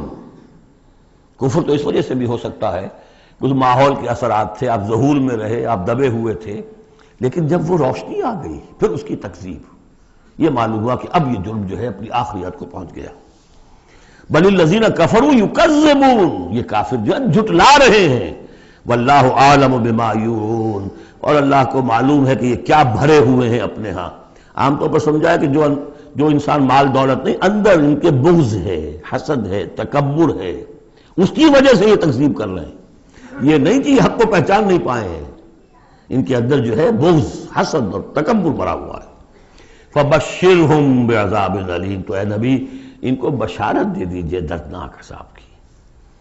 الا الذین آمنوا وعملوا الصالحات لہم اجر غیر ممنون، سوائے ان کے کہ جو لوگ ایمان لائے اور جنہوں نے نیک عمل کیے، ان کے لیے اجر ہے بے انتہا، کبھی ختم نہ ہونے والا، منن کاٹ دینا، اگر کچھ چیز کٹ جائے گی اس کی انتہا ہو گئی، نہیں، یہ کٹ نہیں سکے گا، اس کا سلسلہ جاری رہے گا، مسلسل، غیر ممنون، یہ مسلسل ہے، ختم ہونے والا نہیں۔ اب جوڑا ہے سورۃ البروج اور سورۃ الطارق، والسماء ذات البروج والسماء والطارق، یہ ایک جوڑا ہے۔ سورۃ البروج بسم اللہ الرحمن الرحیم، اس کا جو پس منظر ہے پہلے اس کو تاریخی طور پر سمجھ لیجئے۔ ہمیر کے بادشاہ جو ہوتے تھے یمن میں، وہ بہت عرصے تک تو وہ عیسائی رہے، لیکن یہ کہ ایک زمانہ درمیان میں ایسا آیا کہ یہودیوں کا ایک بادشاہ جو ہے وہاں پر اس نے اقتدار پکڑا، ذو نواس، اور اس کی حکومت قائم ہو گئی۔ اس نے پھر عیسائیوں کو پرسیکیوٹ کیا، کیونکہ ان کے درمیان دشمنی تو چل رہی تھی۔ جو عیسائی تھے وہ حضرت مسیح علیہ السلام کو، جو ان میں سے اچھے تھے وہ سمجھتے تھے کہ وہ اللہ کے رسول ہیں، جو ان میں سے ذرا یوں سمجھیے کہ غلو کے اندر مبتلا ہو گئے تھے، انہوں نے خدا کا بیٹا مان لیا۔ یہودی کہتے تھے وہ مرتد ہے، جادوگر ہے، کافر تھا۔ تو اب ان کے درمیان صلح کیسے ہو سکتی تھی؟ یہ تو کمال ہے یہودیوں کی ذہانت اور فطانت کا کہ اس وقت انہوں نے پورے کرسچن ورلڈ کو اپنی مٹھی میں لے لیا، لیکن یہ کہ یہ واقعتاً انہونی سی بات ہے۔ ایک ایسی دو قومیں کہ جن میں سے ایک ہستی کو اپنا خدا مان رہی ہو، دوسرا اس کو کہے کہ یہ تو ہے ہی ولد الزنا، مرتد، کافر، یہ کیسے ایک ہو گئے؟ جادو وہ جو سر چڑھ کر بولے۔ اب اس پر میں نے تفصیل سے تقریریں کی ہوئی ہیں، کتنی محنتیں انہوں نے کی ہیں، کتنی لمبی لمبی پلاننگز کی ہیں، کس طریقے سے کہ پروٹیسٹنٹ مذہب کے ذریعے سے جو انہوں نے یورپ کی حکومتیں تھیں ان میں اپنے لیے براعت حاصل کی، سود حرام تھا، سود کی اجازت لی، پھر جکڑ لیا انہیں اپنے سودی قرضوں کے اندر، پورے یورپ کے اوپر ان کا تسلط ہو گیا۔ یہ سارے کام انہوں نے کیے بڑی مسلسل محنت سے۔ پھر ایلڈرز آف دی زوائن، انہوں نے بیٹھ کر، بڑے بڑے کون تھے وہ ایلڈرز آف دی زوائن؟ سب کے سب جو ہے بینکرز تھے، بڑے بڑے راک چائلڈز اور یہ اور وہ، اور ان سب نے بیٹھ کے پلان بنایا۔ 1897 میں جو پلان بنایا ہے، 20 سال کے اندر اندر اس کا پہلا نتیجہ حاصل کر لیا، بالفور ڈیکلریشن لے لیا برطانیہ سے کہ یہودیوں کو حق حاصل ہے کہ فلسطین میں آباد ہوں، جائیں مکان خریدیں، زمینیں خریدیں، جس کے نتیجے میں 31 برس کے بعد اسرائیل کی ریاست قائم ہو گئی 1948 میں۔ 67 میں اس کی ایکسپینشن ہو گئی۔ اب جو ہونا ہے، میں اس وقت اس میں نہیں جانا چاہتا تفصیل میں، ہوا یہ تھا کہ اس وقت پھر بہت سے عیسائیوں کو ذو نواس نے قتل کیا، جیسے ہولوکاسٹ اس وقت ہوا ان کے لیے، اس طریقے سے ایک اس سے کم تر پیمانے پر 20,000 عیسائیوں کو اس نے زندہ جلایا ہے آگ میں۔ اور بڑے بڑے یہ واقعہ حضور کی بعثت سے بہت قریب تھا، یہ 523 عیسوی میں ہوا ہے واقعہ اصحاب الاخدود کا، اور بالکل یعنی سمجھیے کہ یمن میں ہوا ہے جو کہ مکے کے جنوب میں ہے۔ وہ ہے یہ اصحاب الاخدود، بڑی بڑی کھائیاں کھود کر اس میں لکڑی کا ایندھن بھر کر آگ جلائی گئی اور پھر ان کو لے جا کے جو ہے وہاں پر ڈالا گیا۔ والسماء ذات البروج، قسم ہے آسمان کی جو برجوں والا ہے، والیوم الموعود، اور قسم ہے اس دن کی جس کا وعدہ ہے جو آ کر رہے گا، یعنی قیامت کا دن، وشاہد ومشہود، اور قسم ہے اس دن کی جو خود آتا ہے، یعنی جمعے کا دن عام طور پر سمجھا گیا ہے، اور بھی ان قسموں کی مختلف تعبیرات ہیں۔ جمعہ جو ہے خود آتا ہے چل کر ہر گاؤں میں، ہر شہر میں۔ وہ مشہود عرفہ کا دن جو ہے وہاں پہ آپ کو جانا پڑتا ہے، وہ عرفہ یہاں نہیں آئے گا، وہ عرفات تو وہیں ایک جگہ پر ہوگی جہاں پر کہ حاضری دینی ہوگی۔ یہ ساری قسموں کے بعد اصل بات کیا؟ قتل اصحاب الاخدود، ہلاک ہو گئے وہ کھائیوں والے جنہوں نے کھائیاں کھو دی۔ ویسے تو یہ کہ ہلاک ہو گئے وہ جو جلے ہیں، جن کو جلایا گیا ہے، حقیقت کے اعتبار سے ہلاک وہ ہوئے جنہوں نے جلایا ہے۔ یہ تو جلے، ادھر جان نکلی، ادھر گئے اللہ کے ہاں جنت کے اندر، اور ان کا جو حشر اب ہوگا تو وہ تو اصل میں تو ہلاک تو یہ ہوئے ہیں۔ قتل اصحاب الاخدود النار ذات الوقود، وہ آگ جو بڑی ایندھن والی تھی، بڑی ایندھن سے جلائی گئی تھی، اذ ہم علیہا قعود، جبکہ وہ اس کے کناروں پر بیٹھے ہوئے تھے، وہم علی ما یفعلون بالمؤمنین شہود، اور جو کچھ وہ کر رہے تھے اہل ایمان کے ساتھ اس دیکھ بھی رہے تھے، نظارہ کر رہے تھے۔ جو چیخ چہاڑ ہوگی، جو کچھ ہوگا وہ وہاں ہو رہا تھا۔ جیسے کہ ایکسٹرمینیشن پلانٹس بنائے گئے ہٹلر کی جرمنی میں، اور اس میں وہ گیس چیمبرز، اور پھر اس کے بعد پٹے، اور اس کے اوپر لاشیں جا رہی ہیں، اور ان کا چورا کر کے اور کچھ کیمیکل سے ان کو ٹریٹ کر کے ایک سیاہ مائع نکل رہا ہے بدبودار باہر، اور کچھ بھی نہیں، نہ کسی ہڈی کا پتہ ہے، نہ بال کا پتہ ہے، نہ گوشت کا پتہ ہے۔ اس سے پہلے ان کے کپڑے اتروا لیے جاتے تھے کہ اس کو، ان میں جوئیں ہوں گی، ان کو ذرا ہم نے فیمنٹ کرنا ہے، اس میں سے نکالنی ہے جوئیں۔ اس سے آگے جا کر ان کے بال جو ہے وہ شیو کر، عورتوں کے بھی مردوں کے بھی، ان بالوں سے انہوں نے پھر وہ اپنے قالین بنائے کہ جو نازیوں کے دفتروں کے اندر جا کے بچھے، ہیومن ہیئر کے۔ اگر آپ بنا سکتے ہیں بھیڑ کے کی اون کے اور بکری کے، تو کیوں ان کا انسان کے بال کیوں نہ استعمال کیے جائیں؟ ہوئے، اور پھر ان کو ایک گیس چیمبر میں لا کے سب کو ختم کیا اور لے گئے۔ تو جو یہ بڑی، یوں سمجھیے یہ موت بہرحال اس موت سے بہت آسان موت رہی ہوگی۔ گیس سے کیا ہوتا ہے؟ آدمی کو پتہ بھی نہیں چلتا، مر جاتا ہے۔ رات کو جو سوتے ہیں انگیٹھی جلا کر، صبح کو معلوم ہوتا ہے 4 آدمی مر گئے، انہیں پتہ بھی نہیں چلا ہوگا، وہ سوئے کے اندر ہی ختم ہو گئے۔ لیکن یہ کہ جو اب ان پر بیتے گی، وَهُمْ عَلَىٰ مَا يَفْعَلُونَ بِالْمُؤْمِنِينَ شَهُودٌ، وہ دیکھ رہے تھے کہ کیا ہو رہا ہے، آگ میں جس کو جلایا جا رہا ہو اس کا تو مسئلہ اور ہے بالکل۔ وَمَا نَقَمُوا مِنْهُمْ، اور نہیں انتقام لے رہے تھے ان سے، إِلَّا سوا، مگر اس کا، أَن يُؤْمِنُوا بِاللَّهِ الْعَزِيزِ الْحَمِيدِ، کہ وہ ایمان لے آئے تھے اللہ پر جو زبردست ہے، ستودہ صفات ہے۔ الذی لہ ملک السماوات والارض، وہ کہ جس کے لیے بادشاہی ہے آسمانوں کی اور زمین کی، واللہ علی کل شیء شہید، اور اللہ تو ہر چیز پر خود گواہ ہے۔ ان الذین فتنوا المؤمنین والمؤمنات، یقیناً وہ لوگ کہ جنہوں نے اس فتنے میں ڈالا مومن مردوں اور مومن عورتوں کو، ثم لم یتوبوا، پھر توبہ بھی نہیں کہی، اگر تو موت سے پہلے توبہ کر لی، ایمان لے آئے تو معاملہ صاف ہو جاتا۔ ثم لم یتوبوا فلہم عذاب جہنم ولہم عذاب الحریق، تو ان کے لیے ہوگا جہنم کا عذاب اور جلا ڈالنے والے عذاب۔ ان الذین آمنوا وعملوا الصالحات، اس کے برعکس وہ لوگ جو ایمان لائے اور جنہوں نے نیک عمل کیے، لہم جنات تجری من تحت الانہار، ان کے لیے وہ باغات ہوں گے کہ جن کے نیچے نہریں بہتی ہوں گی۔ ذالک الفوز الکبیر، وہ ہے اصل بڑی کامیابی۔ ان بطش ربک لشدید، یقیناً تیرے رب کی پکڑ بڑی سخت ہے۔ وہ حلیم ہے، رسی دراز کرتا ہے، وہ رسی دراز کرنے کا تذکرہ اگلی صورت میں آئے گا، لیکن یہ کہ جب پکڑتا ہے تو ان بطش ربک لشدید، انہ هو یبدئ و یعید، وہی ہے جو پہلی مرتبہ پیدا کرتا ہے وہی اعادہ کرے گا، جب پہلے بنایا وہ بعد میں تو نہیں بنائے گا۔ وہو الغفور الودود، وہ بخشنے والا بھی ہے، محبت کرنے والا ہے، ذو العرش المجید، بڑے عرش والا ہے، بڑی شان والا ہے، فعال لما یرید، جو ارادہ کر لے کر گزرنے والا ہے، اس کے ارادے کے آگے کوئی رکاوٹ نہیں ڈال سکتا۔ هل اتاک حدیث الجنود، کیا تمہیں نہیں پہنچ چکی ہیں خبریں لشکروں کی؟ فرعون و سمود، فرعون کے لشکر، قوم سمود کے لشکر۔ بل الذین کفروا فی تکذیب، لیکن یہ کافر جو ہیں یہ تکذیب ہی کرتے رہیں گے، جھٹلاتے ہی رہیں گے۔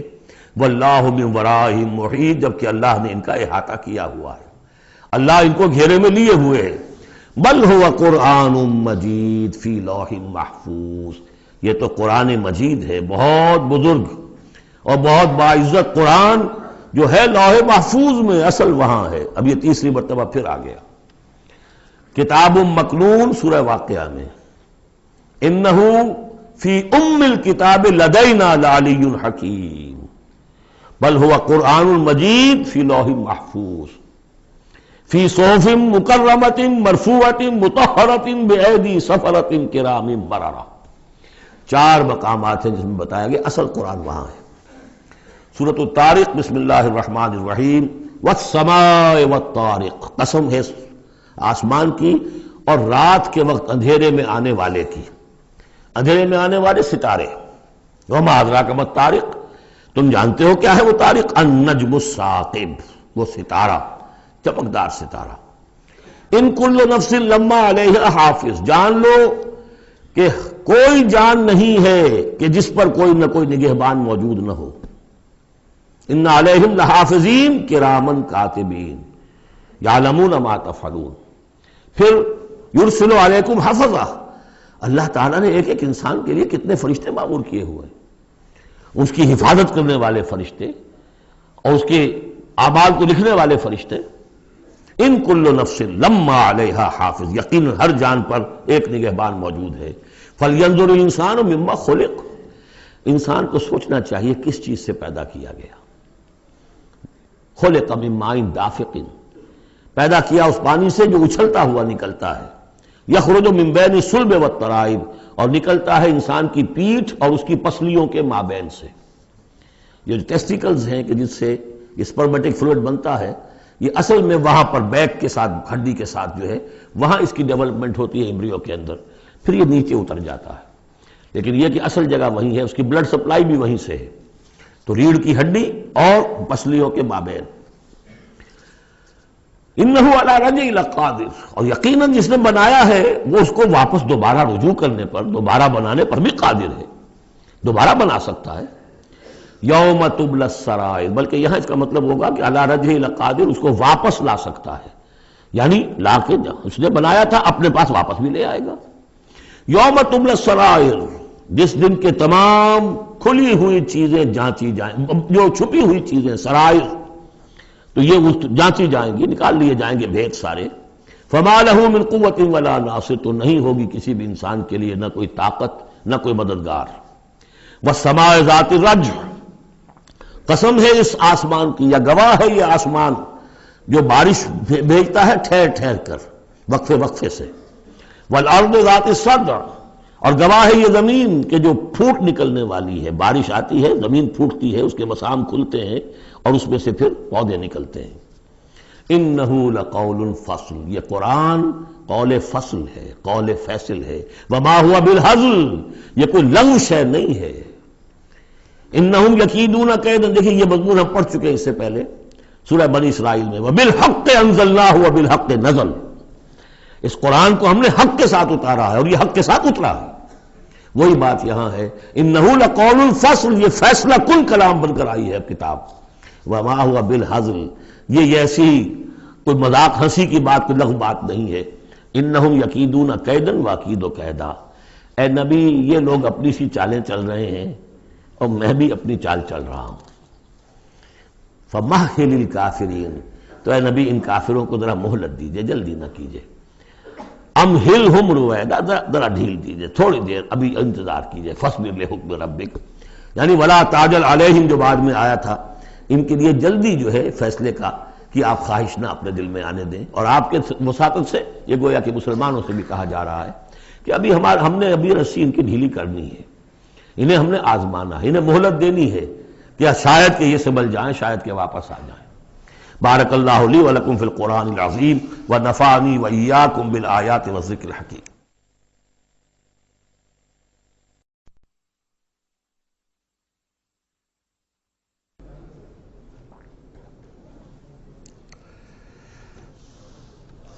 اعوذ باللہ من الشیطان الرجیم، بسم اللہ الرحمن الرحیم۔ سبح اسم ربک الاعلی الذی خلق فسوی والذی قدر فہدی، صدق اللہ العظیم۔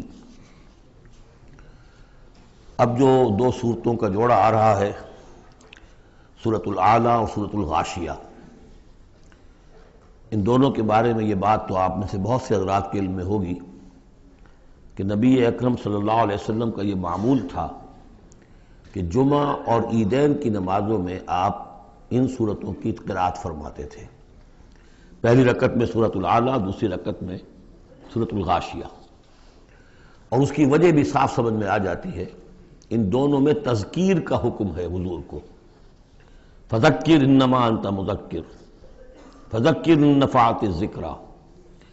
تو چونکہ جمعہ اور عیدین میں خطبہ ہے، باقی نمازیں جو ہیں وہ تو صرف قرآن پڑھا جاتا ہے، لیکن یہ کہ جن نمازوں کے ساتھ خطبہ ہے اس میں وہ تذکیر ہے، یاد دہانی ہے، اور اس کے حوالے سے پھر یہ صورتیں جو ہے حضور نے صلی اللہ علیہ وسلم ان نمازوں کے لیے گویا کہ منتخب کی۔ سبح اسم ربک الاعلیٰ، پاکی بیان کرو اپنے اس رب کے نام کی جو بہت بلند و بالا ہے۔ نام کا لفظ یہاں کیوں کہا گیا؟ اس لیے کہ ہمارا جو بھی کوئی ذہنی رشتہ ہو سکتا ہے اللہ تعالیٰ کے ساتھ، جہاں تک اس کی ذات ہے، وراء الورا ثم وراء الورا ثم وراء الورا، اس کا کوئی تصور ہمارے لیے ممکن نہیں، ہمارے تخیل سے، تصور سے، وراء الورا ثم وراء الورا، ہمارا جو بھی اس کے ساتھ ذہنی قلبی رشتہ ہے اس کے ناموں کے حوالے سے ہے۔ وَلِلَّهِ الْأَسْمَاءُ الْحُسْنَىٰ فَادْعُوهُ بِهَا، لہذا تسبیح بھی ہوگی اللہ کی، تحمید بھی ہوگی تو اللہ کے ان اسماء کے حوالے سے ہوگی۔ الَّذِي خَلَقَ فَسَوَّىٰ وَالَّذِي قَدَّرَ فَهَدَىٰ، یہ چار الفاظ جو ہیں بہت قابل توجہ ہیں۔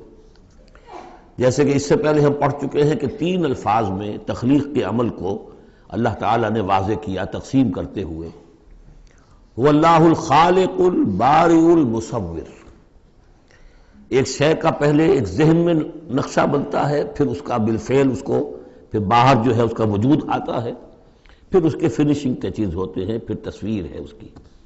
الخالق، الباری، المصور، یہ سورہ حشر کے آخر میں جو اسماء کا گلدستہ ہے سب سے بڑا قرآن حکیم میں، اس میں آخر میں یہی تین ہیں۔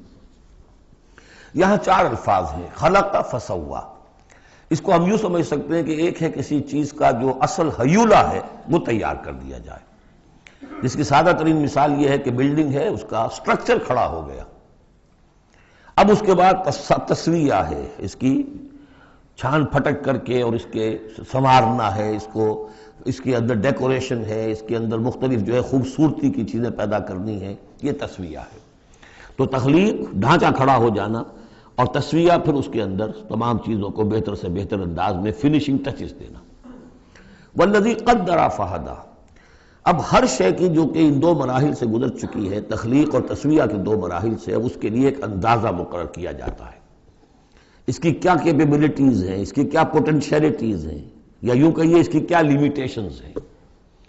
اب ایک انسان ہے، اشرف المخلوقات ہے، لیکن اس کی یہ لیمیٹیشن ہے کہ وہ اڑ نہیں سکتا، پرندہ ہے، چھوٹی سی چڑیا اڑتی پھرتی ہے، تو ہر ایک نوع کی لمٹس ہیں، ہر ایک نوع کے لیے اللہ تعالیٰ نے اس کی ایک تقدیر، اس کا ایک اندازہ جو ہے مقرر کر دیا ہے۔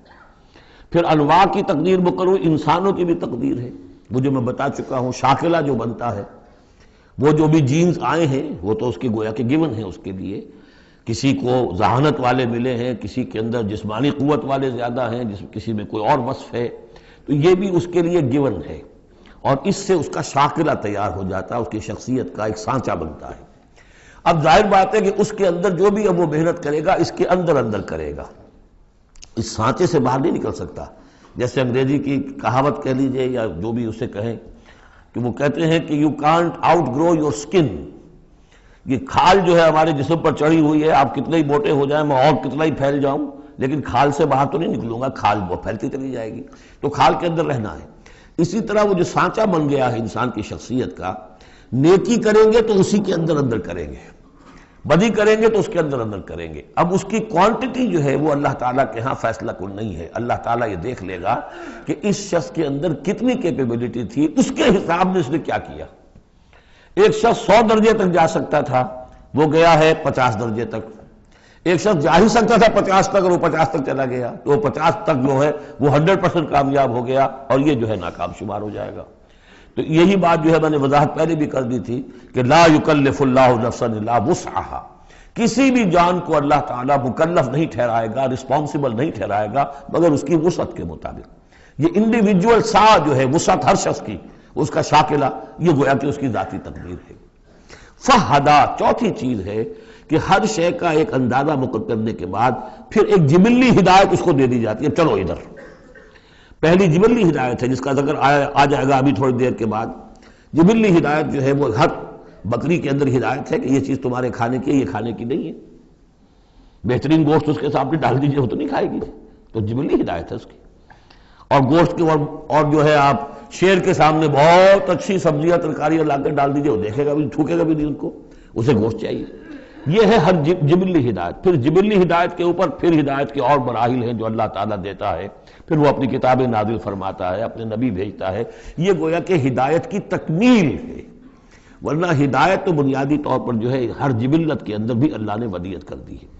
تو یہ ہر کریشن کے لیے یہ چار الفاظ جو یہاں آئے، سبح اسم ربک الاعلی الذی خلق فسوی والذی قدر فہدی والذی اخرج المرعی، وہی ہے کہ جو نکالتا ہے چارہ زمین سے، فجعلہ غثاء احوا، جو شروع میں تو گھاس اگی ہے تو بڑی خوبصورت ہریاول جو ہے، اس کے بعد وہ سیاہ پڑ جاتا ہے اور چورا چورا ہو جاتا ہے۔ سنقرئک فلا تنسی، اے نبی ہم آپ کو پڑھا دیں گے، آپ بھولیں گے نہیں۔ یہ بھی وہی بات ہے جو سورہ قیامہ میں آ چکی ہے، لا تحرک بہ لسانک لتعجل بہ ان علینا جمعہ وقرآنہ، ہمارے ذمہ ہے، آپ یہ مشقت زیادہ اپنے اوپر نہ لیں، یہ ہم کام کر دیں گے، آپ کے سینے میں اس کو جمع کر دیں گے اور پڑھوا دیں گے، ترتیب بھی بتا دیں گے۔ سنقرئک فلا تنسی الا ما شاء اللہ، سوائے اس کے جو اللہ چاہے۔ تو اگر اللہ چاہے، فرض کیجئے اس لیے بات کو واضح کرنے کے لیے، اللہ بلانا چاہے گا تو آپ لاکھ اپنی زبان کو حرکت دیتے رہیں، اللہ تعالیٰ کی قدرت سے تو آپ باہر نہیں نکل سکتے، آخر اللہ تعالیٰ قدیر ہے اللہ شے پر۔ لیکن یہ کہ یہ صرف اس امکان کو ظاہر کرنے والی بات ہے، اس کا یہ مطلب نہیں کہ اس سے یہ نکل آتا ہے کہ قرآن مجید کی کوئی آیت جو ہے اللہ نے بھلوا بھی دی محمد کو صلی اللہ علیہ وسلم۔ یہ ایسے ہی ہے، قل ان کان للرحمن ولد فانا اول العابدین، اگر اللہ کا کوئی بیٹا ہو تو سب سے پہلے میں پوجوں گا اسے۔ تو یہ اس طرح کی چیز ہے، الا ما شاء اللہ انہ یعلم الجہر وما یخفی، وہ اللہ تعالیٰ جو ہے وہ تو جانتا ہے، خواہ کوئی بلند آواز سے بات کہی جائے اور خواہ اسے چھپایا جائے۔ وَنُيَسِّرُكَ لِلْيُسْرَىٰ، اب یہ لفظ ذرا یہاں نوٹ کر لیجئے، یہ آگے بڑھ کر ایک مضمون کھلے گا اس سے۔ اور سہج سہج تیسیر، یسر سے باب تفعیل، آسان کرنا، اور سہج سہج تھوڑا تھوڑا رفتہ رفتہ ہم آپ کو آسان بنا دیں گے۔ کس چیز کے لیے؟ یسرا، وہ بڑی جو آسانی ہے جنت وہاں پہنچائیں گے، اور جو بڑی کامیابی ہے دنیا میں دین کا غلبہ وہاں بھی پہنچا دیں گے، لیکن سہج سہج ہوگا۔ اس کے لیے اپنا ایک تدریج ہے جو ہماری حکمت میں، ہمارے علم میں ہے۔ ویسے ہم چاہیں آنے واحد میں کر دیں، دین کا غلبہ ہو جائے، کوئی رہے نہ دشمن، آنے واحد میں تمام انسان جو ہے اور تمام جنات کو ابو بکر جیسا بنا دیں، ہم بنا سکتے ہیں۔ لیکن یہ کہ ہماری جو حکمت تخلیق ہے اس میں یہی ہوگا، تیسیر، آہستہ آہستہ، اور یہ فلسفہ آگے چل کر بہت کھلے گا۔ وَنُيَسِّرُكَ لِلْيُسْرَىٰ فَذَكِّرْ إِن نَّفَعَتِ الذِّكْرَىٰ، آپ تو یاد دہانی کراتے رہیے اگر فائدہ دے سمجھانا۔ اور اس میں در حقیقت یہ ہے کہ ذکر جو ہے اللہ تعالیٰ کا اور اللہ تعالیٰ کی تذکیر جو ہے، اگر تو کہہ دیا ہے یہاں پر اگر فائدہ پہنچائے، لیکن اس کا یہ مطلب نہیں کہ اگر فائدہ پہنچائے تبھی تذکیر کی جائے، اس لیے کہ آگے آ رہا ہے سَيَذَّكَّرُ مَن يَخْشَىٰ، یعنی آپ اگر تذکیر کریں گے تو جس کے دل میں کچھ خوف ہے اس کو تو فائدہ ہو جائے گا نا۔ آپ تذکیر فرما رہے ہیں، نئی وحی آ گئی ہے، اسے آپ نے پڑھ کر سنایا ہے، وہ جن کو پرواہ نہیں ہے ان کو تو فائدہ نہیں ہوگا، لیکن آپ کے اہل ایمان ساتھیوں کے علم میں اضافہ ہوگا، ان کے اندر اور جو ہے ایمان جو ہے بڑھے گا۔ سَيَذَّكَّرُ مَن يَخْشَىٰ وَيَتَجَنَّبُهَا الْأَشْقَىٰ، البتہ جو شقی ہے، بدبخت ہے، وہ اس سے اپنا پہلو کترا جائے گا، وہ پہلو موڑ لے گا۔ الذی یصلی النار الکبریٰ، جس کا انجام پھر یہ ہونا ہے کہ وہ بڑی آگ میں جھونکا جائے گا، داخل ہوگا بڑی آگ میں۔ ثم لا یموت فیہا ولا یحیا، پھر نہ اس میں وہ مرے گا اور نہ زندہ رہے گا، نہ زندوں میں نہ مردوں میں۔ لا تبقی ولا تذر، سورہ مدثر میں جو آیت آئی تھی، ثم لا یموت فیہا ولا یحیا، پھر نہ اس میں اس کو موت آئے گی، نہ وہ زندوں میں ہوگا نہ مردوں میں۔ قد افلح من تزکا، یقیناً کامیاب ہو گیا وہ۔ یہ مضمون بھی آگے اب پھیلے گا اور بڑھے گا، ترقی کرے گا۔ قد افلح من تزکا، بے شک کامیاب ہوا وہ کہ جس نے تزکیہ حاصل کر لیا، اپنے آپ کو پاک کر لیا۔ یعنی انسانی روح جو ہے وہ اس جسم میں جب قید کی گئی ہے، بنایا گیا بہت بلند، لقد خلقنا الانسان فی احسن تقویم، پھر ڈالا ہے اس میں، اس حیوانی جسد کے اندر، ثم رددناہ اسفل سافلین۔ اب یہ کہ یہاں سے وہ چڑھائی چڑھنی پڑے گی، یہاں سے اوپر اٹھنا ہوگا، آپ کو محنت کرنی ہوگی، ہر انسان کو تزکیہ کرنا ہوگا، فلاح حاصل کرنے کے لیے کچھ اپنے جذبات کو کنٹرول کرنا ہوگا، کچھ اپنی شہوات کو دبانا ہوگا، اپنے نفس کا ضبط نفس کا سامان کرنا ہوگا، کچھ اپنی روح کے تقویت کا سامان کرنا ہوگا، جیسے کہ یہ دو طرفہ پروگرام رمضان کا ہے کہ دن میں روزہ رکھو اور اس جو حیوانی وجود ہے اسے ذرا کمزور کرو، تھوڑا سا مزمحل کرو، تاکہ اس کا دباؤ جو ہے اس روح ربانی کے اوپر، اس بدن میں کچھ کمی آئے۔ رات کو کھڑے ہو جاؤ اور اس روح کے اندر آبیاری، اس کے اوپر قرآن کے انوار کی بارش کرو، اس سے یہ کہ یہ روح تازہ ہوگی، زندہ ہوگی، اپنے رب کی طرف متوجہ ہوگی۔ یہ ہے عمل تزکا۔ قد افلح من تزکا وذکر اسم ربہ فصلی، اور اس نے دیا نام، اپنے رب کے نام کا ذکر کیا اور پھر نماز پڑھی۔ تو اس میں یہ کہ یہی شکل ہو چکی ہے جمعے کے اندر۔ پہلے جو ہے تذکیر کے لیے خطبہ ہوتا ہے، خطبہ جو ہے تذکیر کے لیے ہے۔ چنانچہ جو حدیث ہے مسلم شریف میں، حضور کا معمول کیا تھا جمعے کے لیے، وہ جب ہم سورہ جمعہ پڑھ رہے تھے یہ باتیں اس وقت بیان کرنے کی تھی، لیکن یہ کہ وہ ہر روز کا جو ایک نصاب ہم بنا لیتے ہیں، وہ بڑی بڑی اہم چیزیں بھی بعض اوقات رہ جاتی ہیں۔ حضور کا معمول کیا تھا؟ کان للنبی صلی اللہ علیہ وسلم خطبتان یجلس بینہما یقرأ آیات القرآن ویذکر الناس۔ حضور کے دو خطبے ہوتے تھے، اس کے درمیان آپ بیٹھتے بھی تھے تھوڑی دیر کے لیے، حالانکہ خطبے آپ کے ہوتے تھے بہت ہی مختصر، کوئی تھکان کی وجہ سے نہیں آپ بیٹھتے تھے۔ میرے نزدیک یہ کہ جو 2 رکعتیں ہیں ظہر کی، اس کے قائم مقام ہے یہ 2 خطبے۔ ظہر کی 4 رکعتیں ہیں فرض، اور جمعے کی رہ گئی 2، تو 2 رکعتوں کے قائم مقام یہ 2 خطبے ہیں۔ اس کو ظاہر کرنے کے لیے حضور وقفہ ڈال کر اور ان کو 2 خطبے بناتے تھے۔ لیکن اس خطبے میں کرتے کیا تھے؟ یقرأ آیات من القرآن، قرآن مجید کی آیات پڑھ کے سناتے تھے، ویذکر الناس، لوگوں کو یاد دہانی کراتے تھے۔ اور اس میں معاملہ کیا تھا؟ از دل خیزن بر دل ریزن، زبان کا حجاب تھا ہی نہیں، حضور کی زبان عربی اور جو سننے والے بیٹھے ان کی زبان عربی، تو لمبے چوڑی بات کی ضرورت بھی نہیں تھی، ہمیں تو معنی بتانے پڑتے ہیں، اس کا مفہوم بتانا پڑتا ہے، تب ترجمہ کرنا پڑے گا، کوئی نحوی اشکال ہو بتانا ہوگا، انہیں کوئی ضرورت نہیں تھی، مختصر ترین خطبہ ہوتا تھا، اور اس میں تذکیر، یاد دہانی۔ اور اسی میں آتا ہے اصل میں وہ حدیث جو آتی ہے کہ وہ جو میں آپ کو بتا رہا تھا کہ وہاں اللہ تعالیٰ، اللہ کے نبی نے بتایا ہے کہ جو پہلی گھڑی میں، اگرچہ اس میں اختلاف ہے کہ اس سے مراد کیا ہے، ایک رائے تو یہ ہے کہ اشراق کے وقت جو لوگ پہنچ گئے مسجد میں، گویا کہ وہ پہلی ساعت میں مسجد میں آ گئے جمعے کے روز، ان کو اتنا ثواب ملے گا جتنا کہ ایک اونٹ کی قربانی سے ہوتا ہے۔ جو دوسری ساعت میں آئیں گے انہیں اتنا ثواب ملے گا جتنا ایک گائے کی قربانی کا، تیسری ساعت میں آئیں گے ان کو اتنا ثواب ملے گا جتنا ایک بکری یا میڑھا جو ہے اللہ کی راہ میں قربان کیا، چوتھی ساعت میں آئیں گے ان کے لیے ایسا ہے کہ ایک جو مرغی ہے وہ اللہ کی راہ میں صدقہ کر دی، اور جو 5ویں میں آئیں گے وہ ایسے جیسے کہ ایک انڈا اللہ کی راہ میں خیرات کر دیا۔ اس کے بعد جو آتا ہے تو جو فرشتے بیٹھے ہوتے ہیں مسجدوں کے دروازوں پر اور ان کے رجسٹر ہوتے ہیں، ان میں حاضری کا اندراج کرتے ہیں وہ، اس کے بعد جب امام کا خطاب شروع ہو جاتا ہے، لیکن وہاں خطبہ ہوتا تھا، خطاب نہیں، ہمارے ہاں تو پھر 2 چیزیں ہو گئی، ایک اردو کی تقریر پھر ایک خطبہ۔ جب امام کا خطبہ شروع ہو جاتا ہے تو اس کے بعد فرشتے اپنے رجسٹر بند کرتے ہیں، یستمعون الذکر، وہ بھی اس ذکر کو سننے میں مصروف ہو جاتے ہیں، یعنی اب جو آنے والے ہیں ان کا اندراج نہیں ہوتا۔ اب اس میں جو تعویل کی علماء نے، اور علماء میں سے شاہ ولی اللہ دہلوی کی بھی تعویل ہے یہ کہ ایک تو یہ کہ اس سے مراد یہ ہماری ساعتیں نہیں ہیں بلکہ کچھ خفی ساعتیں ہیں، یہ اگرچہ مجھے اختلاف ہے ان کی رائے سے۔ البتہ دوسری بات انہوں نے جو کہی ہے کہ اس میں جو اندراج نہیں ہوتا وہ اس معنی میں کہ فضیلت اب نہیں رہی، فضیلت گئی، فرض کی ادائیگی تو ہو جائے گی، چاہے خطبے کے دوران بھی آپ پہنچ گئے ہیں تب بھی جمعے کی فرض کی ادائیگی تو ہو جائے گی، لیکن فضیلت کا معاملہ دفتر فضیلت ہے جو فرشتے بند کرتے ہیں، اب آپ کا اندراج نہیں ہوگا جب امام نے خطبہ شروع کر دیا۔ تو وہ ہے کہ ذکر اسم ربہ، پہلے خطبے میں اللہ کا نام لیا، ذکر کیا، پھر نماز پڑھی، یہ ترتیب گویا کہ جمعے کے اندر ہو رہی ہے۔ بل تؤثرون الحیات الدنیا، تمہارا اصل مرض کیا ہے؟ تم دنیا کی زندگی کو ترجیح دیتے ہو. اللہ اللہ خیر صلی اللہ. میں نے یہی کہا تھا نا کہ بما قدم واخر، کسے آگے رکھا کسے پیچھے رکھا، سارا فیصلہ تو اس میں ہے. مقدم آخرت ہے اور دین ہے یا دنیا ہے. یا تو آپ نے مقدم بنا دیا آخرت کو تو جتنی دنیا مل جائے اللہ کا فضل ہے، اللہ کی طرف سے دین ہے، بونس ہے.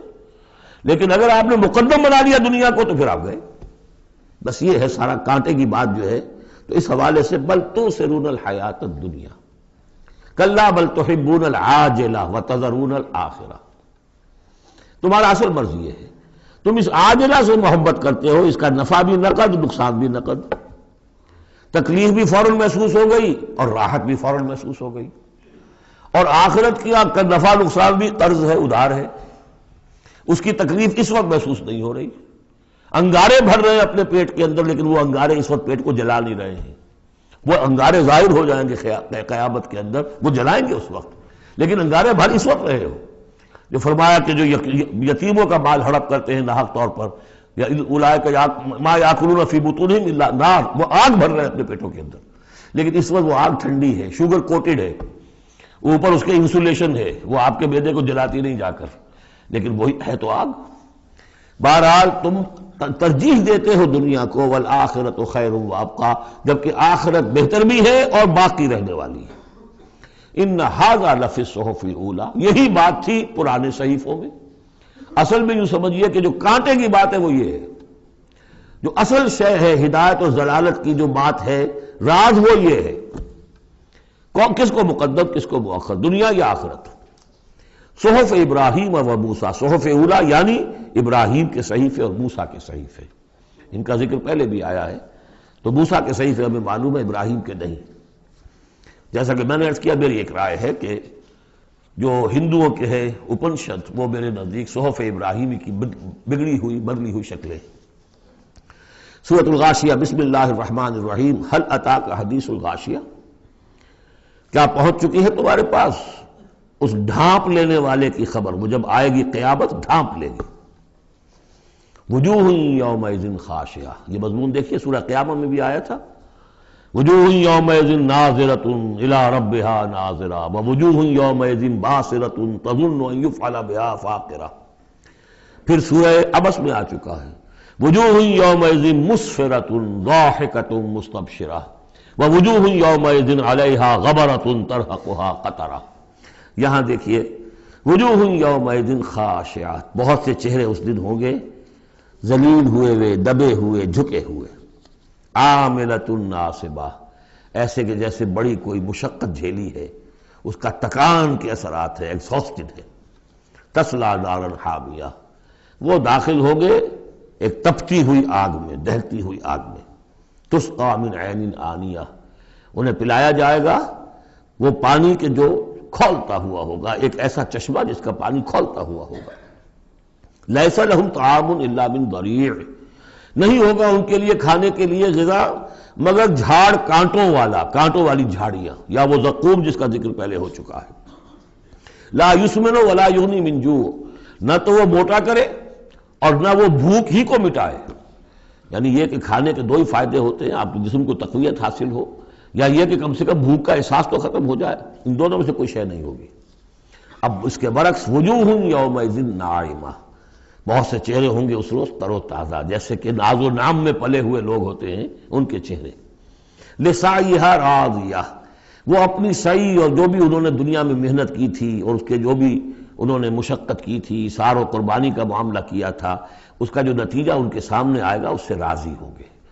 لسعیھا، یہ انہی کی کوشش تھی، محنت تھی، لیکن آج اللہ نے قبول فرما لی. اولئک کان سعیھم مشکورا، وہ لوگ ہوں گے کہ جن کی سعی جو ہے اللہ تعالیٰ کے یہاں مقبول ہو جائے گی تو وہ راضی ہوں گے. فی جنت عالیہ، ایک باغ میں جو بہت بلند ہوگا، اونچا. لا تسمع فیہا لاغیہ، اس میں وہ کوئی لغو بات بھی نہیں سنیں گے. کوئی لغو بات سننے سے بھی انسان کو کوفت ہوتی ہے، تو اور تو کوئی بات کیا جھوٹ سننا یا کوئی الزام، یہ تو اس کا سوال نہیں، لغو بات بھی نہیں سنیں گے. فیہا عین جاریہ، اس میں ایک چشمہ ہے جاری، چلتا ہوا بہتا ہوا. فیہا سرر مرفوعہ، اس میں اونچے تخت ہیں رفیع. واکواب موضوعہ، اور آب خورے ہیں، کپس ہیں، جام ہیں کہ جو رکھے ہوئے بڑے حساب سے، بڑی عمدگی سے چنے ہوئے. وہ نمارق و مصفوفہ، اور قالین ہیں جو صف کے اندر بچھائے ہوئے ساتھ کے ساتھ لگا کر، وہ ذرابی و مبسوسہ، اور مخمل کے نہالچے ہیں جو ہر جگہ جگہ پھیلے ہوئے ہیں، تھوڑی دیر کے لیے ادھر جا کے بیٹھنا ہے تو وہاں بھی ہے۔ افلا ينظرون الى الابل كيف خلقت، یہ وہ آیات ہے قرآن کی کہ جس میں جو علامہ اقبال نے کہا ہے کہ آبزرویشن، دیکھو اور پھر نتیجے نکالو۔ یہ جو کلچر ہے یہ قرآن نے پیدا کیا ہے، توہمات، ایسے ہی بنائے ہوئے عقائد جن کے لیے کوئی سند نہیں، نہ عقل میں ہے اور نہ نقل میں ہے، یا تو وہی ہے ریویلڈ نالج ہے جو اس میں ہے، عقل میں آئے یا نہ آئے وہ اللہ کی بات ہے، وہ ماننی ہے، لیکن اس کے بعد اس سے ماورا کوئی بات جو خلاف عقل ہے وہ نہیں مانیں گے، وہ پھر ہونی چاہیے ان السمع والبصر والفؤاد کل اولئک کان عنہ مسئولا، پھر اس سے ہے۔ تو اب دیکھو افلا ينظرون الى الابل كيف خلقت، تو کیا یہ غور نہیں کرتے، دیکھتے نہیں ہیں کہ اونٹوں کو کیسے بنایا گیا ہے، ان کے جسم کی کتنی ہم آہنگی ہے ان کے ماحول کے ساتھ، پورے پورے ہفتے انہیں پانی نہ ملے لیکن وہ چلتے رہیں گے، کھانے کو نہ ملے چلتے رہیں گے، ان کے پاؤں ایسے بنائیں کہ دھستے نہیں ہیں ریت کے اندر۔ کیف خلقت وإلی السماء کیف رفعت، اور آسمان کیسے اس کو بلند کیا گیا ہے، یہ اسٹرانومی والوں کا فیلڈ ہے، وہ سمجھے کیسے ہے یہ۔ وإلی الجبال کیف نصبت، اور یہ جو پہاڑ ہے یہ کیسے گاڑ دیے گئے، یہ جیولوجی والوں کا فیلڈ ہے، وہ اس پر تحقیق کریں۔ وإلی الارض کیف سطحت، اور زمین کو نہیں دیکھتے کیسی بچھا دی گئی ہے۔ ویسے اس کا ایک خاص وہ سمجھ لیجئے پس منظر بھی ہے کہ کن چیزوں کی طرف، ویسے تو ہر کائنات کی ہر شے اللہ کی نشانی ہے۔ ان فی خلق السماوات والارض واختلاف اللیل والنہار والفلک التي تجری فی البحر بما ينفع الناس وما انزل الله من السماء من ماء فاحیا به الارض بعد موتها وبث فيها من كل دابة وتصريف الرياح والسحاب المسخر بين السماء لآیات لقوم یعقلون، ہر شے آیت ہے۔ شیخ سعدی کہتے ہیں برگ درختان سبز در نظر ہوشیار، ہر ورق دفتر است از معرفت کردگار، یہ جو درخت ہیں ان کے جو پتے ہیں یہ ہرے ہرے پتے، جو دیکھنے والی آنکھ ہے اس کو تو یہ ہم میں سے ہر پتا ایک دفتر نظر آتا ہے معرفت کا، اللہ تعالیٰ کی معرفت کا۔ اور آج ہمیں معلوم ہوا ہے کچھ نہ کچھ، آج سے پہلے لوگوں کو معلوم نہیں تھا کہ ہر پتے میں ایک فیکٹری ہے، فوٹو سنتھسس کی فیکٹری ہے، کہ جو یہ سولر انرجی ہے اسے وہ جذب کر رہی ہے اور اس کو جو ہے کنورٹ کر رہی ہے، وہی انرجی ہے جو لکڑی کے اندر سٹور ہو رہی ہے، پھر آپ لکڑی جلا کر نکال لیتے، یہ آگ کہاں سے آ گئی؟ وہی سولر انرجی، اس کی سورس وہی ہے، اور اس سولر انرجی کو، سورج کی اس حرارت کو جذب کر رہا ہے یہ پتا، اور وہاں وہ عمل جاری، ہر پتا ایک فیکٹری ہے فوٹو سنتھسس کی۔ تو برگ درختان سبز در نظر ہوشیار، ہر ورق دفتر است از معرفت کردگار۔ لیکن یہاں چار چیزوں کا ذکر جو ہوا ہے یہ ایک خاص پس منظر ہے۔ آپ کو معلوم ہے کہ ان لوگوں کے جو پہلے مخاطب تھے قرآن کے، ان کی زندگی گزرتی تھی سفروں میں، لیلۃ الشتاء والصیف، اور سارا یہ حجاز کا علاقہ تھا جب یہ چلتے تھے تو چلتے ہوئے کیا چیز ہے؟ اونٹ پر تو سوار ہیں، اوپر آسمان ہے، دانے بائیں پہاڑ ہے، نیچے زمین ہے، یہ چار چیزیں وہ تھی کہ جو ان کے لیے ہر وقت ہر آن ان کی نگاہوں کے سامنے۔ دیکھتے تو تم ہو لیکن یہ حیوانوں کا سا دیکھنا دیکھ رہے ہو تم، یہ تو اونٹ نے بھی دیکھ لیا کہ اوپر آسمان ہے نیچے زمین ہے اور ادھر پہاڑ ہے ادھر پہاڑ ہے، یہ تو اس نے بھی دیکھ لیا، تم نے کیا دیکھا؟ دم چیز پیامش شنیدی نہ شنیدی در خاک تو یک جلوہ آمیخت نہ دیدی، یہ سانس جو آ رہا ہے یہ پیام ہے، کوئی پیغام ہے اللہ کا، کبھی سنا ہے کہ نہیں سنا؟ اور تمہاری خاک کے اندر ایک جلوہ بھی ہے، جلوہ ربانی، روح ملکوتی بھی ہے، کبھی دیکھا ہے اس کو؟ دیدن دیگر آموز شنیدن دیگر آموز، یہ صرف حیوانوں کا سا دیکھنا اور حیوانوں کا سا سننا، اس سے ذرا آگے بڑھو، انسانوں کا سا دیکھنا، انسانوں کا سا سننا سیکھو۔ تو یہ ہے وہ کہ اب ان کو دیکھو، ان چیزوں کو آبزرو کرو، ان کی حکمتوں کو دیکھو، ان کو انویسٹیگیٹ کرو، اس میں قوانین فطرت جو ہیں، قوانین طبعی ہیں، ان کا انکشاف ہوگا۔ یہ ساری چیزیں تمہارے لیے مسخر کر دی گئی ہیں، تم ان کو ماسٹر کرو، ان کو اپنے استعمال کرو، ایکسپلائٹ کرو، یہ سارا کام تمہارے لیے ہے، تمہیں خلافت دی گئی ہے زمین کی، پوری دنیا تمہارے لیے بنائی گئی ہے، خلق لکم ما فی الارض جمیعا، تمہارے لیے بنائی گئی۔ لیکن یہ کہ اس میں توہمات ہو جائیں تو پھر ظاہر بات ہے کہ وہ علم کا راستہ رک جائے گا۔ افلا ينظرون الى الابل كيف خلقت والى السماء كيف رفعت والى الجبال كيف نصبت والى الارض كيف سطحت فذکر انما انت مذکر. تو اے نبی آپ نصیحت کرتے رہیے، تذکیر کرتے رہیے، ان کو بتاتے اور سکھاتے رہیے، یاد دہانی کرتے رہیے. آپ تو بس یاد دہانی کرانے والے ہیں، آپ ان کے اوپر لست علیہم بمسیطر، آپ کو داروغہ نہیں ہے کہ کان پکڑ کر لے آئیں ان کو ہدایت کے راستے پر، یہ آپ کا کام نہیں. الا من تولا وکفر، سوائے اس کے کہ جس نے منہ موڑا اور کفر کیا، فیعذبہ اللہ العذاب الاکبر، پھر اس کو تو اللہ عذاب دے گا، سب سے بڑا عذاب. کیوں سب سے بڑا عذاب؟ رسول کے آنے کے بعد جبکہ حق بالکل عریاں ہو کر سامنے آ جائے، کوئی شک و شبہ باقی نہ رہے، ان کی سیرت کے بارے میں، ان کی شخصیت کے بارے میں کوئی داغ نہیں، کوئی دھبا نہیں، کوئی انگلی اٹھ نہیں سکتی، اور جس طریقے سے آیات ربانیہ انہوں نے پڑھ پڑھ کر سنا دی ہیں، اب بھی اگر کوئی نہیں ہے تو معلوم ہوا کوئی خیر نہیں ان کے اندر، اب یہ شدید ترین عذاب کے مستحق ہیں. اِنَّ إِلَيْنَا إِيَابَهُمْ، اے نبی ان سب کو ہماری طرف لوٹ کر آنا ہے. ثُمَّ إِنَّ عَلَيْنَا حِسَابَهُمْ، پھر ہمارے ذمے ہم حساب لے لیں گے.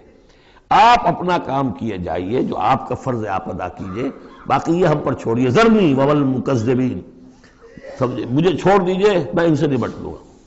ذرنی والمکذبین اولی النعمہ مہلہم قلیلا. دیکھیے کس طرح سورہ تاریخ جو ختم ہوئی ہے کہ ایک ہی آیت میں مہلہم، آپ کو ان کو ذرا دیجئے، مہلت دیجئے.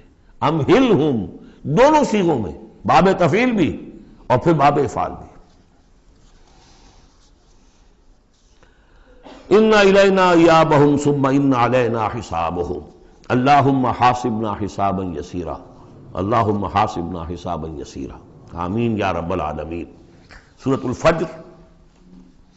بسم اللہ الرحمن الرحیم. والفجر ولیال عشر والشفع والوتر واللیل اذا یسر. یہ قسمیں جو ہیں، پہلے جیسے کہ اس کیا مشکلات القرآن میں سے ہیں اور اس طرح کے دورے میں اس میں بحث نہیں ہو سکتی، لیکن یہ کہ فجر، عام خیال یہ کہ اس سے مراد ہے 10 ذی الحج کی جو فجر ہوتی ہے، جس کے بعد کہ نحر ہوتا ہے، قربانی ہوتی ہے، وہ گویا کہ کلائمیکس ہے پھر حج کے افعال کا. ولیال عشر، اور اس سے پہلے کی 10 راتیں.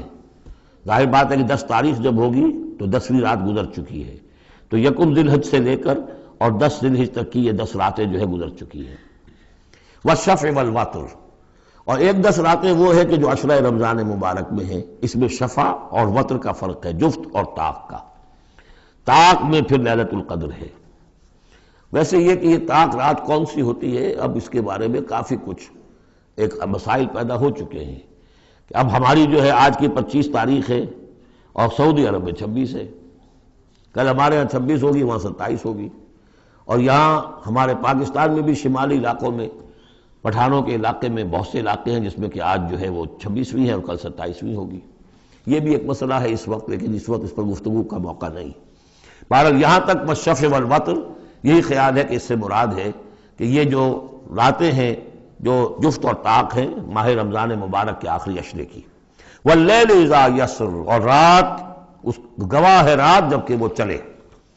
حل فی ذالک قسم لذی حجر، کیا اس میں ہے کوئی دلائل ہے، قسم ہے ان لوگوں کے لیے کہ جو عقل مند ہیں، ان میں جو نشانیاں ہیں ان چیزوں کے اندر جن کو کہ گواہی کے اندر پیش کیا گیا ہے. اب آ رہا ہے مضمون. الم تر کیف فعل ربک بعاد، تم نے دیکھا نہیں کیا کیا تھا آپ کے رب نے عاد کے ساتھ، قوم عاد کے ساتھ کیسے ہلاک کیا تھا. ارم ذات العماد، وہ ارم جو ستونوں والا تھا. خیال یہ ہے کہ ارم جو ہے یہ قوم عاد کا شاہی خاندان تھا، جیسے فراعنہ مصر کے، نماردہ عراق کے، تبع یہ تھے یمن کے، اور ارم جو ہے یہ قوم عاد کا جو خاندان تھا بادشاہی، ان کا لقب تھا. ذات العماد، اونچے اونچے ستونوں والا. اور اب جو اس شہر کی شداد، جو ان میں ایک بہت بڑا بادشاہ گزرا ہے، اس کے آثار، اس کے کھنڈر موجود دیکھ لیے گئے ہیں کہ اس صحرا کے نیچے دبے ہوئے ہیں، اور 30 اس کے اوپر بڑے بڑے مینار بنے ہوئے ہیں اس شہر کی فصیل کے اوپر. تو ذات العماد جو بڑے ستونوں والا تھا. التی لم یخلق مثلها فی البلاد، جیسے کہ اس سے پہلے کبھی دنیا میں نہیں بنائے گئے تھے۔ معلوم ہوتا ہے کہ ویسی تعبیر جو اس عاد کے بادشاہ شداد نے کی تھی، شاید دنیا میں پہلی مرتبہ اتنا، اسی لیے شداد کی جنت مشہور ہے، اس نے وہ جنت بنا لی تھی اپنی، اس قدر وہاں پر ساز و سامان تھا۔ وَثَمُودَ الَّذِينَ جَابُوا الصَّخْرَ بِالْوَادِ، اور تم نے دیکھا کہ اس سمود کے ساتھ کیا کیا تمہارے رب نے، جنہوں نے چٹانوں کو، وادی میں چٹانوں کو تراش تراش کر محل بنا لیے، وہ تو اب بھی موجود ہیں، بڑے بڑے ہال، پھر بغلی کمرے، بڑے عمدہ ان کے جو مکان بنے ہوئے۔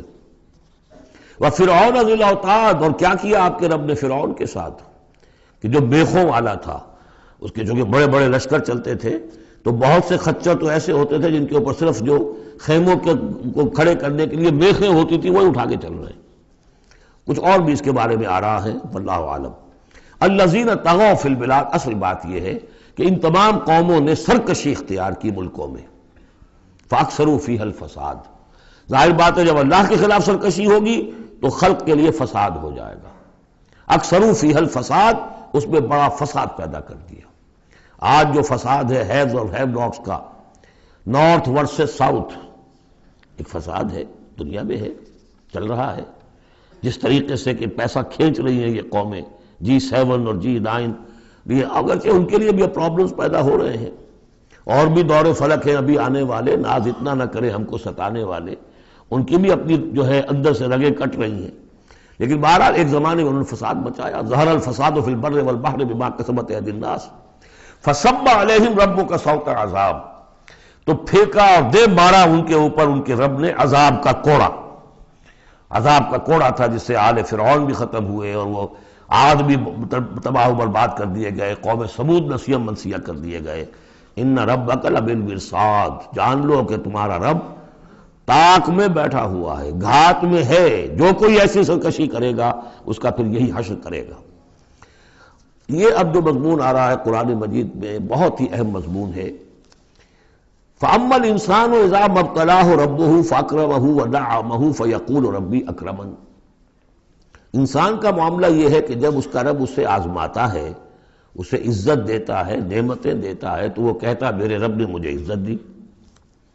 وَأَمَّا إِذَا مَا ابْتَلَاهُ فَقَدَرَ عَلَيْهِ رِزْقَهُ، جب اسے آزماتا ہے اور اس کا رزق جو ہے اس پر تنگ کر دیتا ہے، راشننگ کر دیتا ہے، تھوڑا تھوڑا دیتا ہے، فَيَقُولُ رَبِّي أَهَانَنِ، تو وہ کہتا ہے میرے رب نے مجھے ذلیل کر دیا۔ کلا، ایسا نہیں ہے۔ آپ کو کیا خرابی نظر آئی اس میں؟ کوئی شرک نہیں ہے۔ اس نے یہ تو نہیں کہا کہ مجھے نعمتیں دی ہے تو کوئی لکشمی مائی کی کرم کی کرپا ہو گئی ہے، یہ تو نہیں کہا، اللہ نے، میرے رب نے مجھے عزت دے دی۔ اور اگر کہیں تنگی آ گئی ہے تو یہ میرے رب نے مجھے ذلیل کر دیا۔ توحید تو مکمل ہے نا یہاں، کہ کسی اور دیوی دیوتا، کسی اور الہہ کا تذکرہ نہیں ہے، رب ہی نے مجھے عزت دی، رب ہی نے مجھے ذلیل کیا۔ تو عز من تشاء و تذل من تشاء، اے اللہ تو ہی ہے جس کو چاہتا عزت دیتا ہے، جس کو چاہتا ذلیل کر دیتا ہے، تو کیا خرابی کیا ہے اس میں؟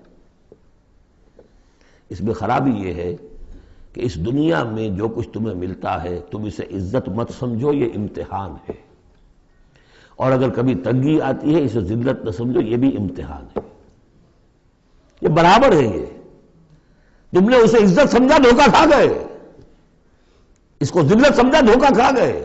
چاہے توحید انٹیکٹ ہے آپ کی، لیکن توحید جو ہے وہ تو یوں سمجھیے کہ جڑ بنیاد ہے نا ہدایت کی، اس سے اوپر بھی تو منزلیں ہیں ہدایت کی کہ نہیں؟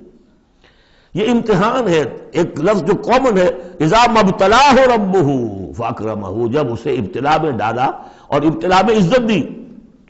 دیکھیں اب کرتا کیا ہے، صبر کر، یہ شکر کرتا ہے، اپنی جو بھی ہم نے اس کو نعمتیں دی ہیں وہ حقداروں کو ان کے حق ادا کرتا ہے کہ نہیں کرتا ہے؟ یہ عزت نہیں ہے، عزت تو تب ہوگی جب تم اس امتحان میں پورے اترو گے۔ ذالک یوم التغابن، وہ تو قیامت میں پتہ چلے گا کہ کس کے لیے عزت تھی، کس کے لیے نہیں۔ کسی کو تنگی دی ہے تو یہ ذلت نہیں ہے، دیکھنا ہے صبر کرتا ہے کہ نہیں کرتا۔ کہیں یہ بالکل مستر ہو کر اور اپنی عزت نفس جو ہے ہتھیلی پر رکھ کر لوگوں کے سامنے مانگنے کے لیے تو نہیں نکل جاتا، پتہ چل گیا نا۔ تو یہ امتحان ہے۔ تو پہلا درجہ سمجھیے کہ چاہے فراوانی ہو، عیش ہو، آرام ہو، دولت ہو، یہ بھی امتحان، تکلیف ہے، رنج ہے، محنت ہے، مشقت ہے، اسرت ہے، تو یہ بھی امتحان، دونوں برابر ہو گئے۔ اب بھی ہدایت اس سے اوپر بھی ہے ایک۔ ہمارے دل میں یہ چور رہے گا پہلا امتحان آسان ہے دوسرا مشکل ہے. نہیں، حقیقت اس کے برعکس ہے. پہلا مشکل ہے، یہ دولت میں رہ کر بھول جانے کا آپ کے اندر زیادہ امکان ہے. میں حدیث آپ کو سنائی تھی، ما قل و کفا خیر مما کثر و الہا. اگر زیادتی ہوگی، دولت ہوگی، تم اللہ کو بھول جاؤ گے تو زیادہ سخت نقصان یہ ہے، زیادہ بڑا امتحان یہ ہے. اور اگر ناپ تول کر مل رہا ہے تو ہر وقت اللہ یاد رہے گا. یہ ہلکا ہے، در حقیقت وہ بھاری ہے. اور اسی میں وہ واقعہ نوٹ کر لیجئے امام احمد ابن حنبل رحمۃ اللہ علیہ کا، کہ جب وہ مار پڑ رہی تھی کہ جس کے بارے میں الفاظ ہیں کہ ہاتھی کو بھی وہ مار پڑتی تو بلبلا اٹھتا، اس وقت آنکھوں میں آنسو نہیں آئے. کب آئے؟ جب بادشاہ وقت، خلیفہ وقت کا ایلچی آیا ہے اشرفیوں کے توڑے لے کر کہ یہ بادشاہ نے آپ کے لیے نذرانہ بھیجا ہے.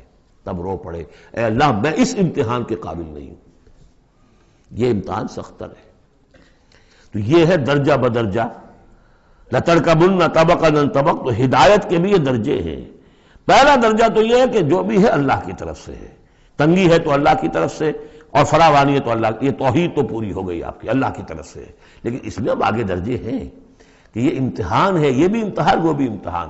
اس اعتبار سے دونوں بھی امتحان ہیں، یہ دونوں برابر ہیں. اس سے بھی اوپر یہ ہے، وہ امتحان مشکل ہے فراوانی والا، اور یہ امتحان جو ہے یہ آسان ہے.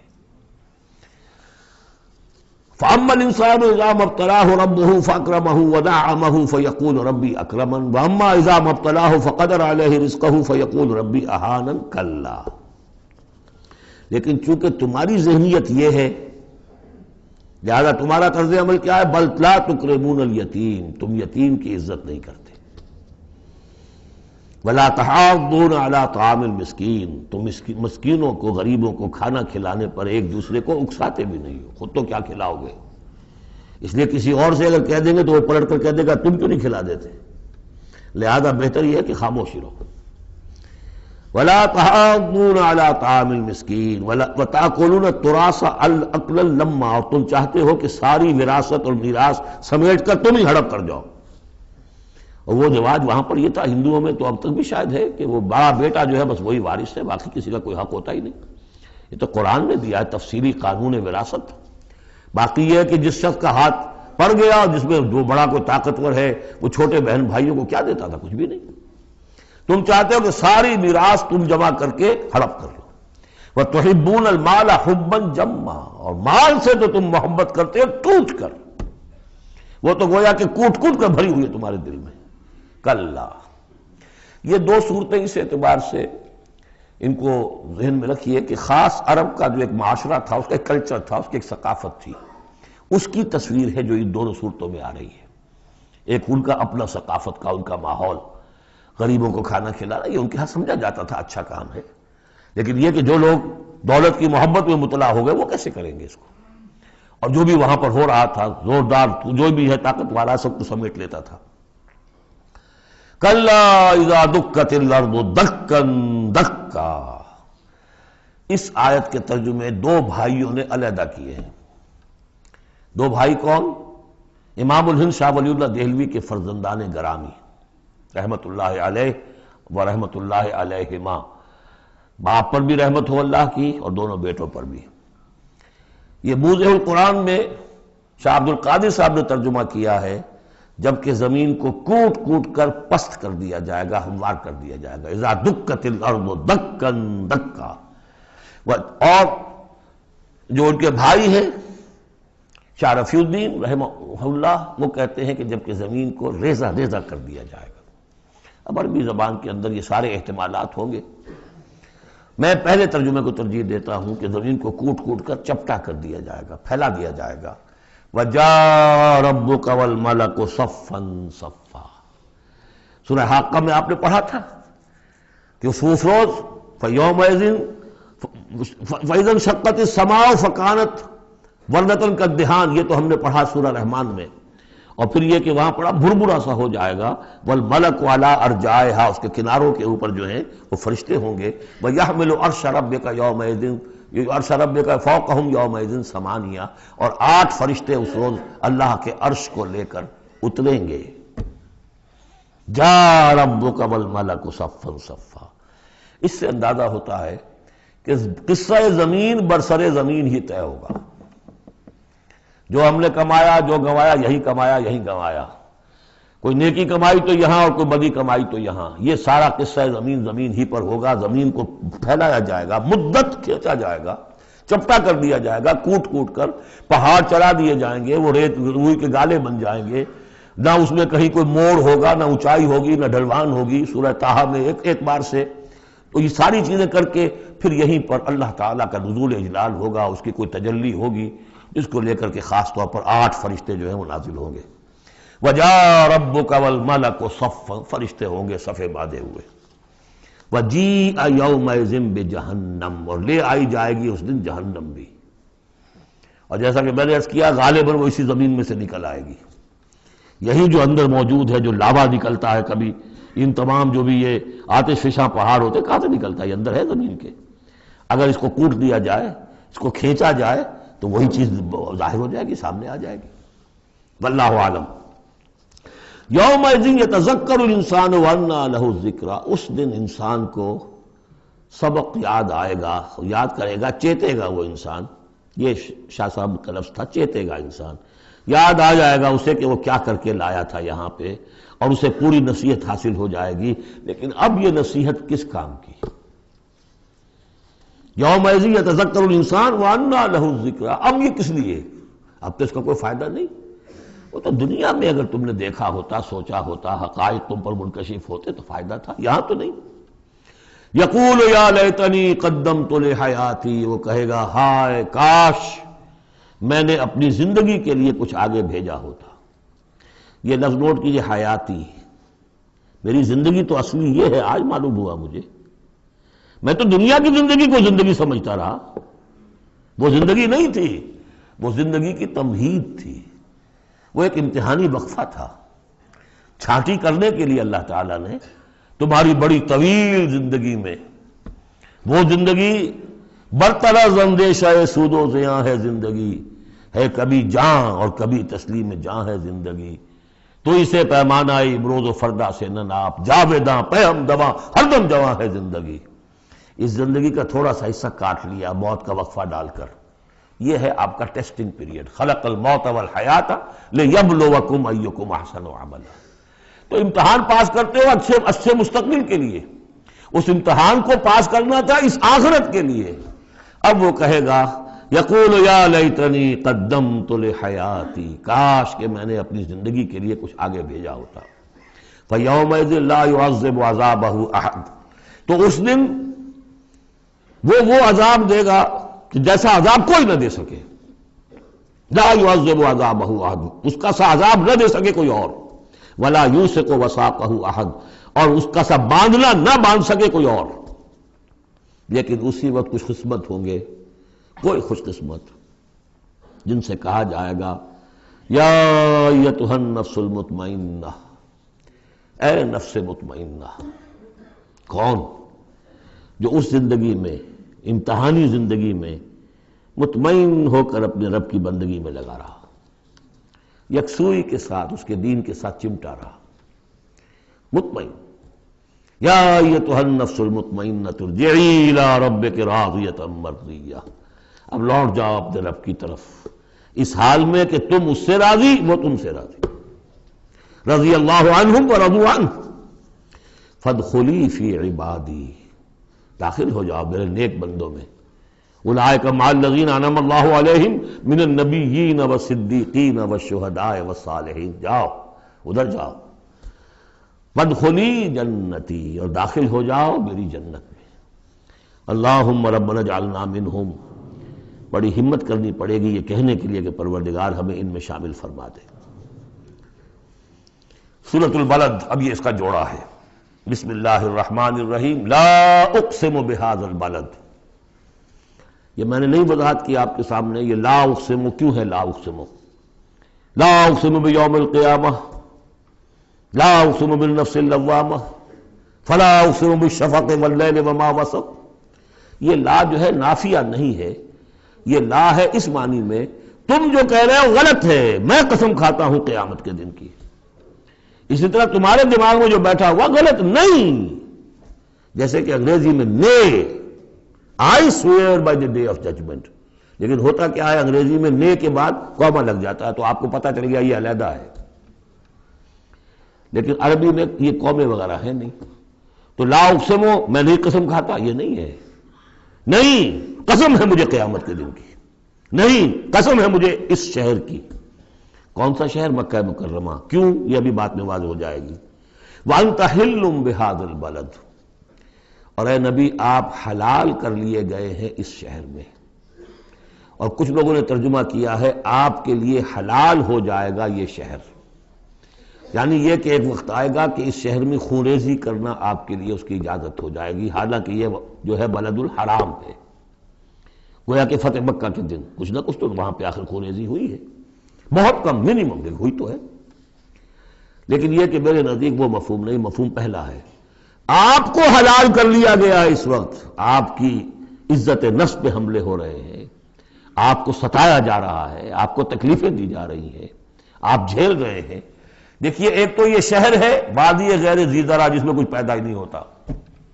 وہاں کی زندگی ویسے ہی مشقت والی زندگی تھی. اس کے اوپر to add fuel to fire, اے نبی آپ پر اب یہ جو مشقت پڑی ہوئی ہے کہ آپ دعوت حق کے ضمن میں جو مشقتیں جھیل رہے ہیں تو ہم اس کی قسم کھا رہے ہیں. لا اقسم بہذا البلد وانت حل بہذا البلد ووالد وما ولد. اور تیسری قسم والد اور اولاد. یہ ایک اور مشقت ہے جو انسان پر ہے، اولاد کا پالنا، پروان چڑھانا، پرورش کرنا، کتنا بڑا بوجھ. یہ قسمیں کھا کر کیا کہا؟ لقد خلقنا الانسان فی کبد، ہم نے انسان کو محنت و مشقت ہی میں پیدا کیا ہے.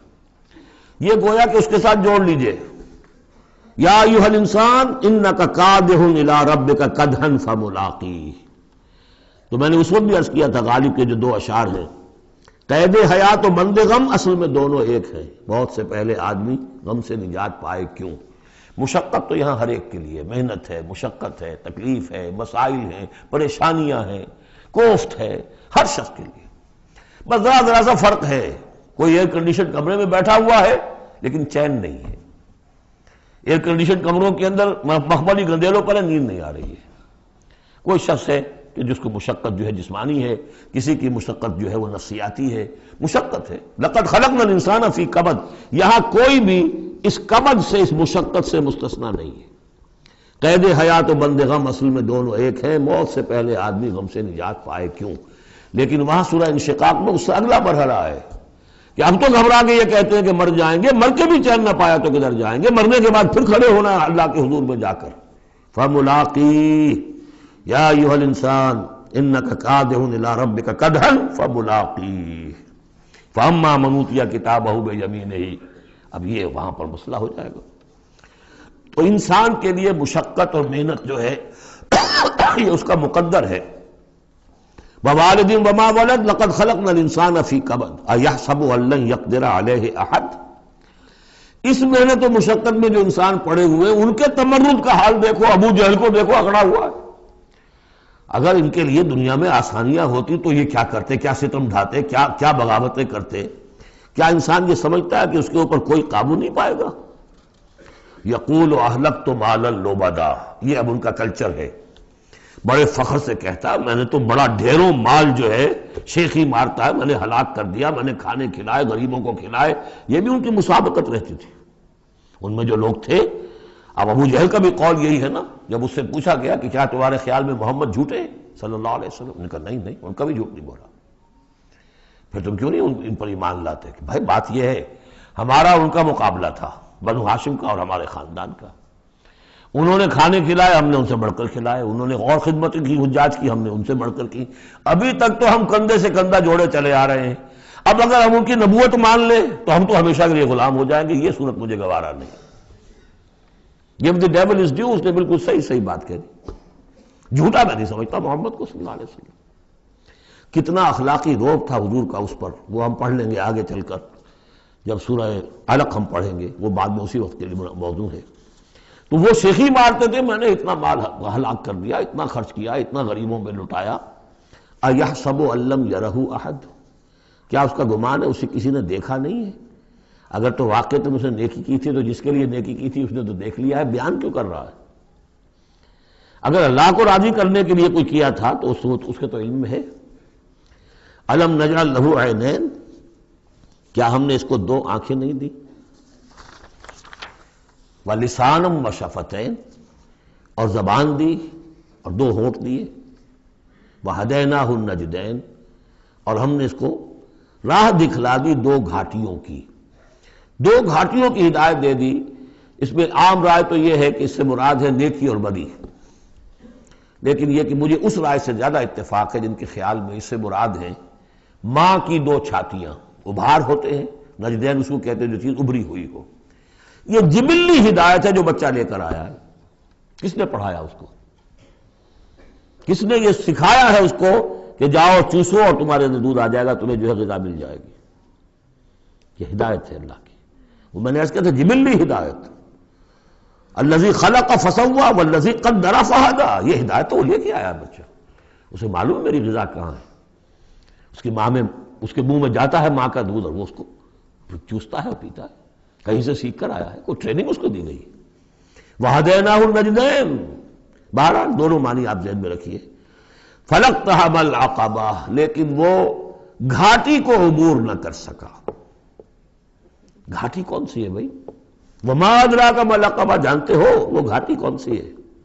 فَكُّ رَقَبَةٍ، کسی گردن کا چھڑا دینا، آزاد کر دینا، کسی غلام کو آزاد کرا دینا اپنا مال خرچ کر کے، یا کسی مقروض کا قرضہ ادا کر دینا اپنے مال سے، او اطعام فی یوم ذی مسغبہ، یا کھانا کھلا دینا بھوک کے دن جبکہ اپنے بھی لالے پڑے ہوئے ہوں، قحط کا عالم ہو، اور آدمی کو نظر آ رہا ہو کہ میرا اپنا سٹور بھی جو ہے گندم کا ختم ہو رہا ہے، پھر بھی کھانا کھلائے بھوکے کو۔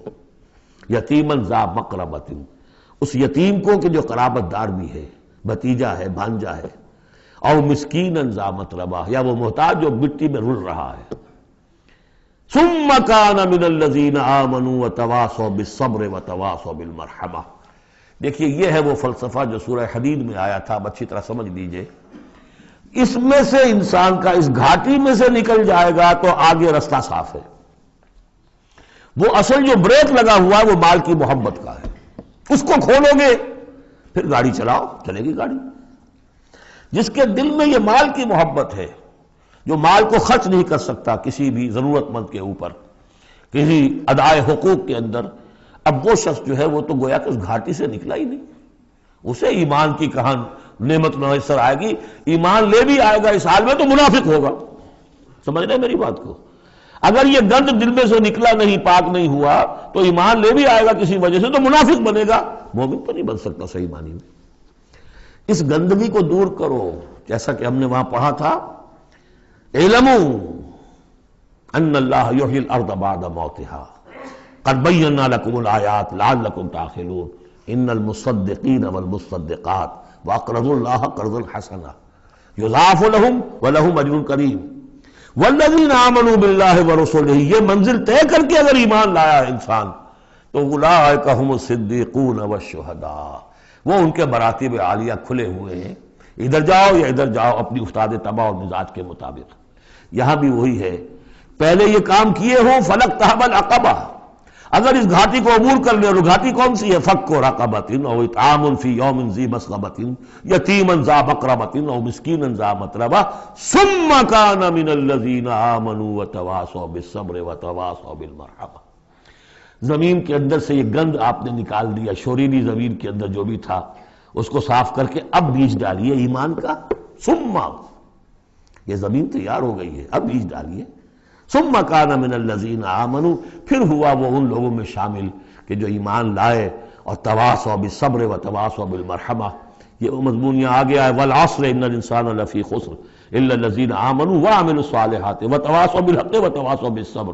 اور یہاں پہ ترتیب بدلی ہوئی ہے، وہاں ایمان کے بعد عمل صالح یا عمل صالح کے بعد ایمان ہے، وہاں تواصی بالحق کے بعد تواصی بالصبر ہے، یہاں تواصی بالصبر پہلے ہے، تواصی بالمرحمہ بعد میں ہے۔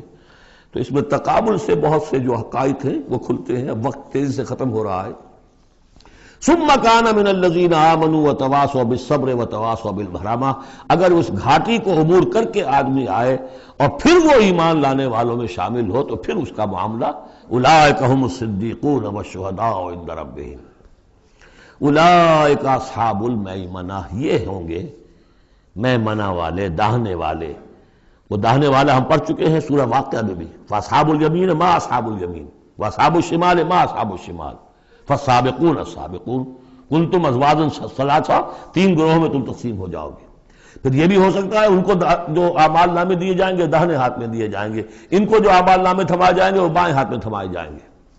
اولئک اصحاب المیمنہ، ویسے یمن کا لفظ آتا ہے خوش بختی کے لیے، تو یہ خوش بخت لوگ ہیں، یہ کامیاب ہو گئے، یہ رشد اور سعادت کی منزلوں کو پا گئے، یہ فوز اور فلاح تک پہنچ گئے۔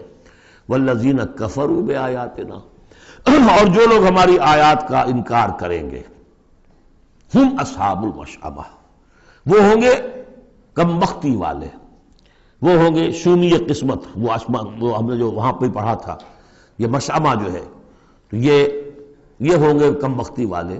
علیہم نار موصدہ، ان پر آگ بند کر دی جائے گی، یعنی ایک وہ ہے آگ کہ جس کا باہر نکل رہے ہیں، لپٹیں نکل رہی ہیں، ایک یہ کہ بند کر دیا جائے تو ساری حرارت اندر ہی اندر رہے، گویا کہ جسے دم پخت کہتے ہیں آپ، پوری کی پوری جو ہے ان کے اوپر آگ موند لی جائے گی۔ علیہم نار موصدہ، اللہ تعالی ہمیں اس سے بچائے اور ہمیں اللہ تعالی اپنی شان غفاری اور شان رحیمی کی طفیل ہمیں اصحاب جنت میں داخل فرمائے۔ بارک اللہ لی ولکم فی القرآن العظیم۔